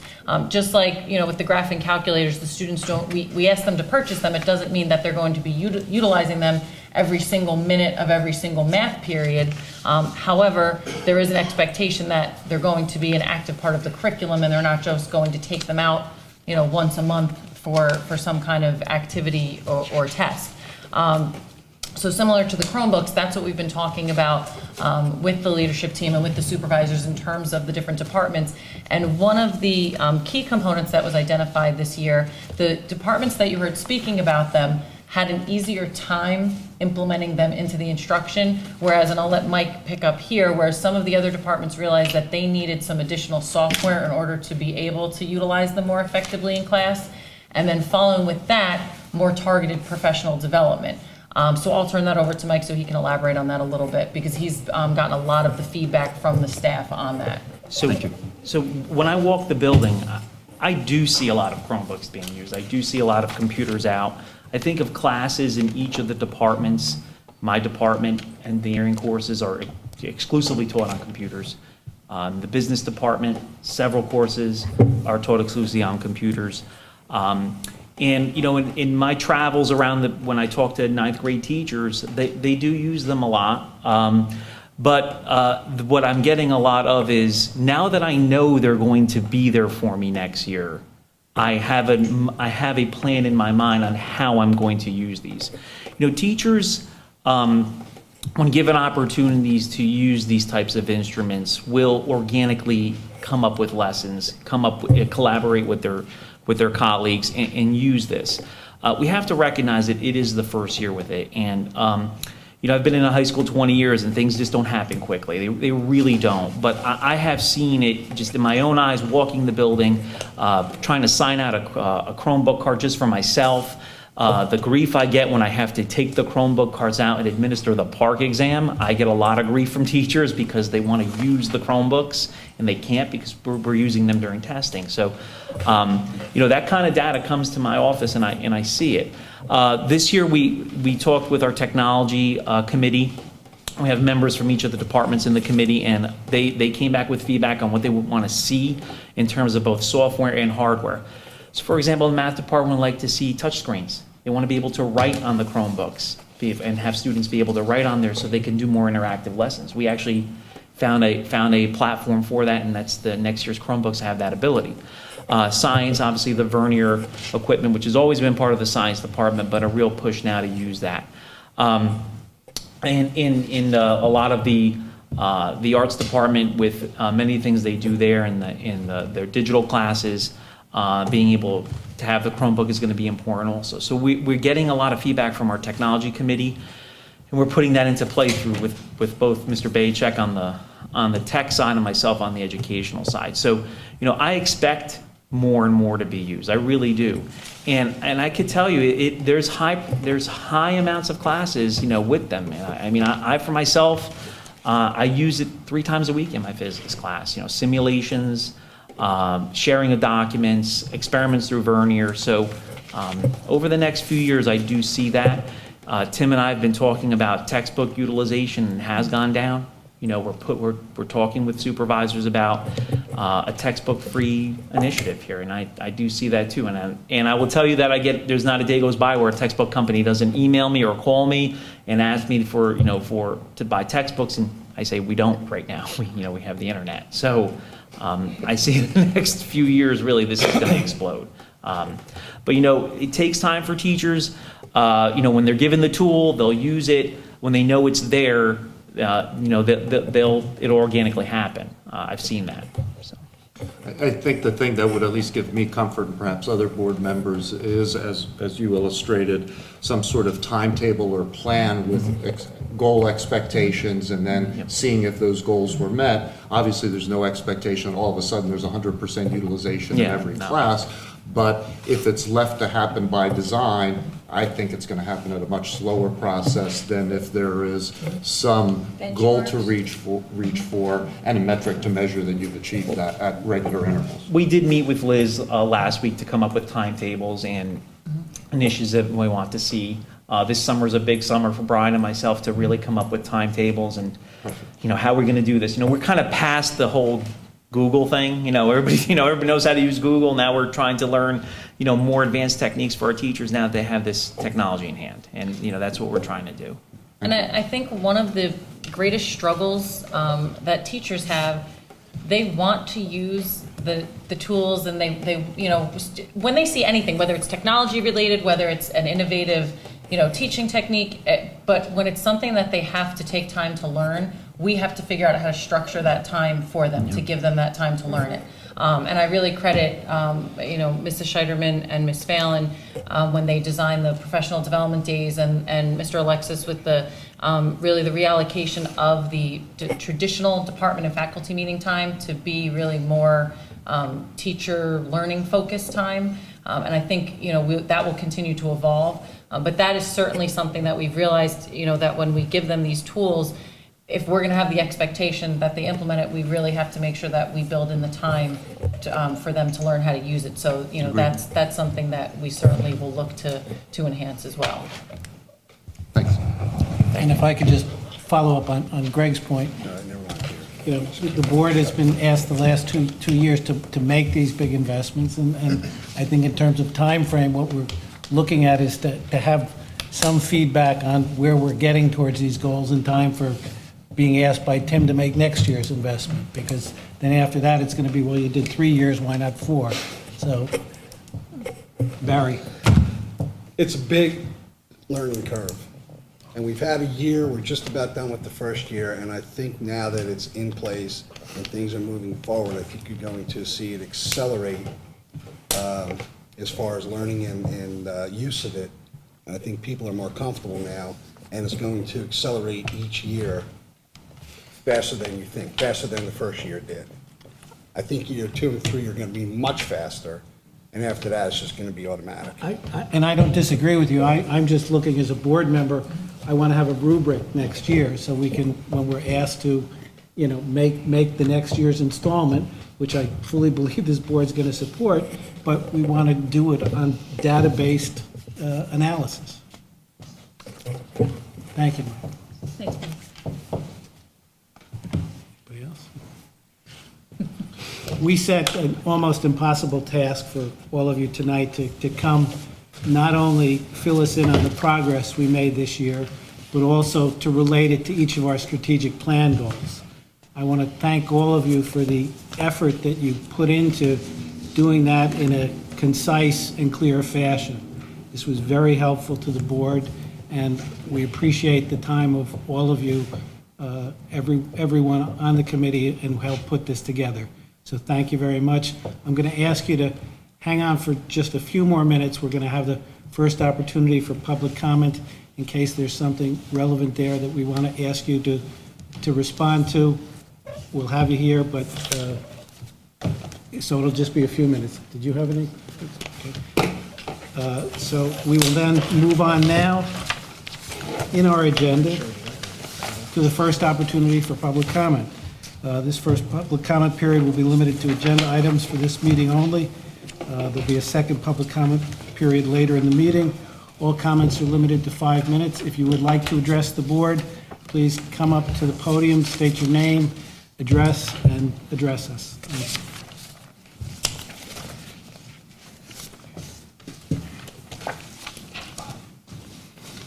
Hello.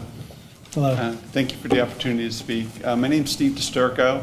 I had a son who graduated in 2017, another in 2015. I have a daughter who's currently a junior. She's actually one of the founding members of the Teen Action Group, Isabella DeSturco, that Ms. Kump mentioned before. She was also on the successful basketball team, although she had a little help from Julia Cunningham. Mr. DeSturco, could you just tell us what town you're from? Sure, from Warren. Thank you. So we were in reviewing the reading materials for next year in the curriculum. We came across the Fun Home book that was mentioned by Mr. Aquavia. You may or may not be aware, but that's a graphic memoir that has nudity, sexual activity in the pictures, masturbation, and when my wife and I learned of it, we were dumbfounded. Upon hearing about it, and I have the book here, for those who haven't seen it, you're welcome. I put some bookmarks on some of the pages that were very disturbing to us. And as a part of that, we reached out to other members, both people in the school and not, to get a mix of reaction, to make sure we weren't overreacting. And everybody we spoke to was shocked and literally could not believe that that book was included in the curriculum. I did reach out to Mr. Aquavia, who was very welcoming. I did speak with him. My wife and I came today. I didn't know whether it was appropriate to bring it up to the board now, but given where we are in the school year and the desire to get this resolved prior to the summer, probably in everybody's best interest, I wanted to at least raise it to the attention of the board.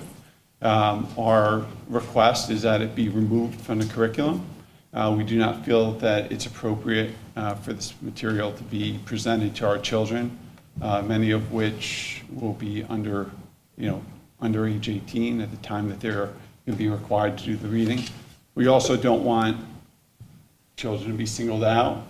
We feel that that will be not in the best interest of the children or the community at large.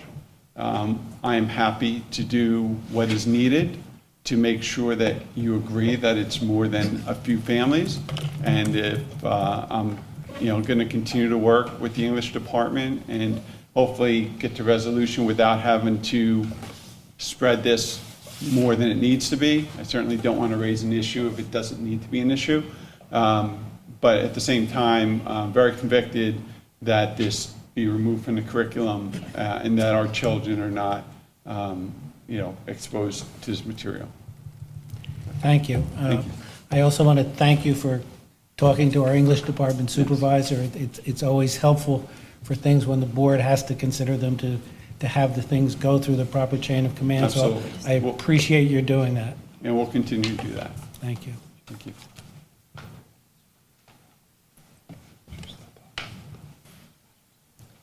Hello, good evening. April Larson, 10 Pine Street in Greenbrook. I also agree with the other parent, and I have also reached out to the English teacher. Our book is of concern was the perks of being a wallflower. That's not why I'm up here. I'm up here to ask, with regards to the expanding arts section, with regards to the the freshman band and the chorus. I was wondering, I know you had on the 6th of January, you had the teacher of the high school music band position posted, and I'm not sure where we are with regards to supporting the expansion of that program. Can you please speak to that point? Yeah, we're in the hiring process right now. We're in the midst of the interview process. Okay, so you'll think you'll have that person on board by? Oh, the position is in the budget, the courses are subscribed to, so, I mean, that is yes, that's a Okay, done so deal. the position is still posted on the website, so it's a little confusing. Thank you.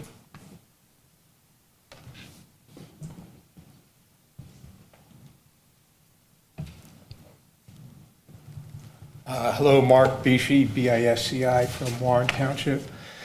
Third concerned parent about the reading list, and the English director was very gracious and spent a half an hour with me already. We're scheduled to go over with the curriculum coordinator on Friday. So I'm happy to follow through with that process, but I need education as a parent. I think somebody used the term parent education. Is there a written process that I can follow? I don't know what the process is, and rather than asking you what is there anything in writing that I could go to that would explain to me what the process is for parents to express their concerns and have books removed from the reading list?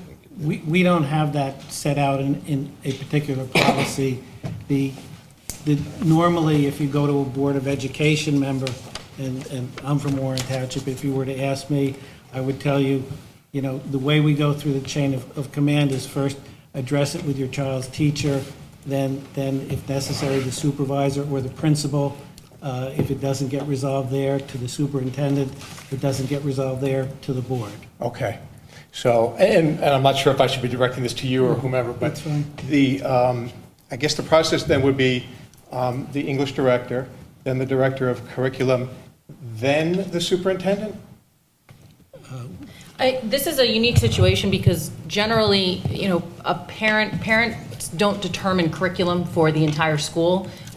You would generally be expressing a concern about your child, which is why we have a process where if you do not want your child to participate in a certain part of the curriculum, we have a process for that. Okay. So if there's a particular lab that you're not comfortable with your student doing in science class that they object to, if there's a particular book that you don't want them to read, we have alternatives for all of those things. So that's really the process that you'd want to look to go through. If there's something, That's not the process I'm speaking of, but go ahead. well, so if there was a larger picture issue that you wanted the board to consider, Exactly. or the administration to consider, you've done that. But this is a very, this is a very unique, sensitive issue in terms of determining curriculum, because we look at research and best practices, and as you heard Mr. Acquavia before, the English department went through a very thoughtful process with regard to this, and we also have, we have expected school-wide learning results that speak to our strive to develop empathetic individuals that graduate from the school that have, that are accepting and that embrace diverse students and diverse cultures and diverse backgrounds. And just But to be clear, share. I'm talking about sexually explicit material. I am not having a problem with the word diverse that you mentioned, and I'm happy to go through the process, so I don't want to get ahead of ourselves. No, I just want to ask what is the process? That's why, and again, that's why I encourage you to, to continue the conversation with Mr. Acquavia, because That is one isolated piece of the literature. One thing, that I think And I don't mean to is debate relevant it here, to I this. just want to, my question is about the process. Certainly, but just so, to understand some of the context of where these conversations come up, this is my 5th year as superintendent, and at the end of each year, after graduation, I generally always get a couple of emails from students who graduated who want to just share with me some things about their high school experience, and it ranges from a particular meal they may not have liked that was served in the cafeteria that they want to express to me, to some bigger picture issues of concerns that they had from when they were in the high school. And I always invite them to come in and meet with me so that I can get more information. And they generally don't take me up on that. But after my first 2 years here, there were a handful of students that had sent me emails about their experience here with regard to the fact that they felt that our health curriculum and the literature in our classes was very, it was all related to very traditional gender roles and identities, and that they felt marginalized because we were not more inclusive. So I just, want you to have an understanding, and that's something that really, resonated with me and really concerned me, because I did not want students to graduate from the school having had an experience where they did not feel an included part of our school community, and that they also did not feel we were meeting their educational needs in terms of being exposed to literature and being exposed to curriculum in their health classes that was going to help them develop and grow as individuals. So these are not decisions we take lightly, and we certainly hear your concerns, and we will have more discussions about this. But there are multiple perspectives we have to consider, and this is certainly a more complicated conversation than determining which units to include in a math course for curriculum, because there's a lot more that comes into play here. So we certainly are hearing what you're saying, and we'll take that into consideration. To be clear, I'm not sure. So you're mentioning the words diversity and health class, and I'm mentioning the words sexually explicit material. So I'm happy to go through the process again, but I think we're talking past one another. So I guess this is a conversation maybe for the next board meeting? If it has to go that far. My question remains I encourage you to talk with Mr. Aquavia more about some of the other literature in the English classes. There are a lot of controversial topics covered in a lot of the literature that the students read in English class. Oh, boy. So this is not, this is a sexually explicit material that would be viewed as sexual harassment in my workplace, okay? Which is where I think you are preparing most of your student body to go. So let's bring it back so we can have that conversation again. I don't mean to bring that up now. I'm happy to go through the process. If I'm unsatisfied with the process, with my meeting on Friday, what is the next step? And what is the time frame? But the reason I'm mentioning it now without having gone through the process is as Mr. Disturco, am concerned with the time. So I'm just trying to get a feel for the next steps and when I can ultimately get resolution and whether that requires another board meeting. I think at this point, I don't have a strict timetable for you to follow. I think, as we suggested, talk to Mr. Aquavia. If you don't feel... I did that already. I'll also talk with the curriculum director. If you feel there is more that you need to bring to the attention of the board after that, come to either the next board meeting or any board meeting and bring it to our attention. Okay. Beyond Sounds that, good. we've engaged in a bit of back and forth today in trying to provide information. Generally, we will ask you to come state your concerns, and we will consider it. And then at the end of the day, we as a board have to make a decision about the curriculum that's recommended to us by the superintendent. That helps. That's very clear. So, and the next board meeting would be June 9th, I guess? June 5th is our next June board 5th, meeting. and that's okay that I come to that one and we can discuss it in more detail. I kind of broke the rules a little bit with the discussion that occurred. There's generally not a discussion with the public, so you can come and share your feedback with the board, and then either I or somebody else will get back to you following the board meeting. Okay. But because we had the presentation, I was a little more... This should have been after. President gave me the I know it's not on the agency to do agenda. that. Right, understood. Okay, I think I'm good. Thank you. Any other members of the public? this point, I'll close the opportunity for public comment, and again, thank the supervisors, principal, and other staff members who came out tonight, and go home and see if you can get some of that dessert that we were told about. Thank you very much, everyone.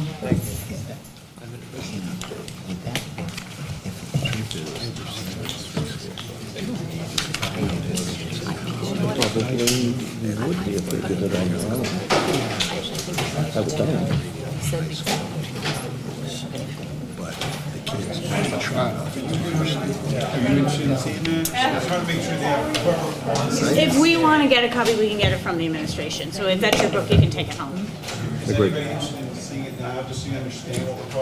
We've got to go on with the rest of our meeting. And it's necessary to read the entire book and not just take it all out of context.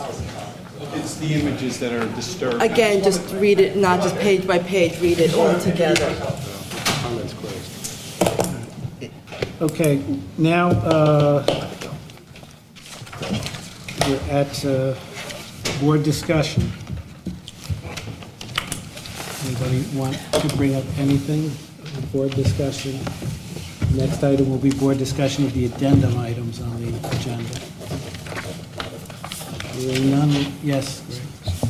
Sorry, and I just want a little context. So a concern that we had year plus ago, especially for newer board members, was the last minute request for trips, and that seemed to disappear.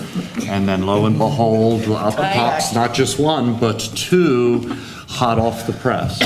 And I understand the timing No, of this. you're absolutely right. I just don't want to see that we're starting that slippery slope of, well, you let it happen last time, so we're not going to follow the guidelines of timeliness. You are 100% correct with that.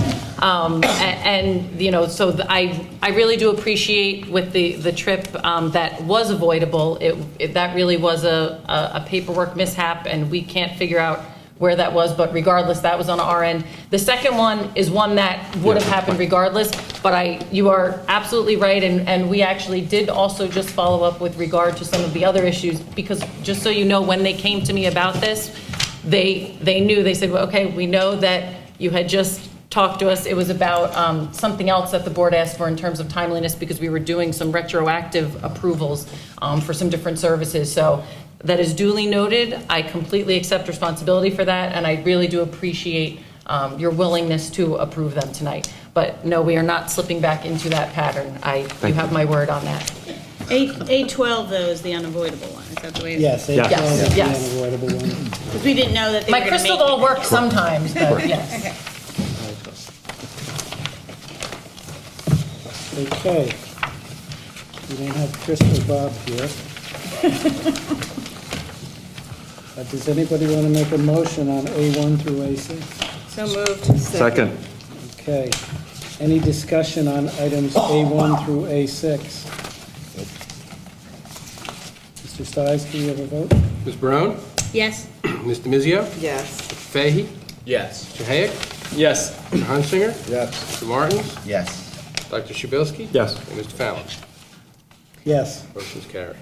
So we'll move A7 through A10 next. Yes. Second. Any discussion on A7 through A10? We have a vote, please, Mr. Stiles? Ms. Brown? Yes. Ms. Demizio? Yes. Fahey? Yes. Mr. Hayek? Yes. Mr. Hunsinger? Yes. Dr. Shabilsky? Yes. And Mr. Fallon? Yes. Motion's carried. Move A11 to A12. Thank you. Second. Second from Lisa. Any discussion on A11 and A12? We have a vote, please, Mr. Stiles? Ms. Brown? Yes. Mr. Demizio? Yes. Fahey? Yes. Mr. Hayek? Yes. Mr. Hunsinger? Yes. Mr. Martins? Yes. Dr. Shabilsky? Yes. And Mr. Fallon? Yes. Motion's carried. Move Through 28. So we'll do, you do C1 through, 28. just do the one page, you want to do them in blocks? No, C28. Oh, C28, other city. Yeah, okay, C1 through 28. Second. Any discussion on items C1 through C28? Do we have a roll call vote, Mr. Stiles? Ms. Brown? Yes? DeMizio? Yes. Fahey? Yes to all of them, but I'll vote no on C27. Which number, John? C27? C27, yeah. Gotcha.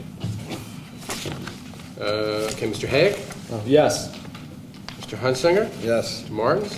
Yes. Dr. Szpilski? Yes. And Mr. Fallon? Yes. Motion's carried. Move D1 through D12. D12. Second. Thank you, Bruce. Any discussion on resolutions D1 through D12? Just a special highlight to D8 and the Board of Education's appreciation and gratitude for the donation from Rochester Institute of Technology, Project Lead the Way. Thank you, Greg. Sure. No further discussion, could we have a vote on D1 through D12? Ms. Brown? Yes. Mr. Mizio? Yes. Mr. Fahey? Yes. Mr. Hague? Yes. Mr. Hunsinger? Yes. Mr. Martins? Yes. Dr. Szpilski? Yes. And Mr. Fallon? Yes. Motion's carried. I'll move D13 through D21. Second. Any discussion on resolutions D13 through D21? Do we have a vote, Mr. Stiles? Ms. Brown? Yes. Mr. Mizio? Yes. Mr. Fahey? Yes. Mr. Hague? Yes. Mr. Hunsinger? Yes. Dr. Szpilski? Yes. And Mr. Fallon? Yes. Motion's carried. And move D22. Second. Thank you. Any discussion on D22? A similar highlight of Thank you. our gratitude to Aspiring Kindness Foundation for their generous grant. Thank you, Greg. Vote on resolution D22? Ms. Brown? Yes. Mr. Mizio? Yes. Mr. Fahey? Yes. Mr. Hague? Yes. Mr. Hunsinger? Yes. Mr. Martins? Yes. Dr. Szpilski? Yes. And Mr. Fallon? Yes. Motion's carried. We're now at the second opportunity for public comment. If anyone wishes to address the board? Seeing none, we'll close the second opportunity for public comment. Board members, any other business? You're going to give us deadlines? Yes, You're going to be emailed to us? yes. Okay, because you know none of us work without deadlines. And some of us don't work with them. I tried that last year. It didn't If I work. said it tonight, I wouldn't remember what it was tomorrow. That's why it's going to be in an email. Okay. But let me ask this. Since we're here, we've got training. These are more easily comprehended than evaluations in the past. People think 2 weeks is enough time? Well, I think we have to do it in 2 weeks to get it done by July 1st. Yeah. Because we have to have we would have to. Supposed to have the You meeting. We have to have a our- discussion our without. discussion and then a meeting with Yeah. the superintendent. So we have to get it done by, you have to get them in by June 9th, or before June 9th, so that we can have the discussion Okay. on June 9th. So I mean, 5th, Or June 5th. right? I mean, So that's it's less the than 5th. 2 Unless you're, Yeah, unless you're so- coming on the 9th, too. No, I'm sorry. Somebody else said, I heard the They 9th did, before, yeah. yeah. There've been years when it's been done at graduation. Just say that, and we don't want to do that. No, no, So no, it'll be a shorter deadline than 2 weeks, but you'll have a set date Yeah. tomorrow. Okay. Any other business? Unfortunately, I have to ask for a motion to go into executive session in accordance with the provisions of the New Jersey Open Public Meetings Act. Be it hereby resolved that the board move into executive session to discuss confidential personnel and legal matters, after which action will not be taken. It is expected that the matters discussed in executive session will be made public as soon as the need for confidentiality no longer arises. So moved. Second. In favor?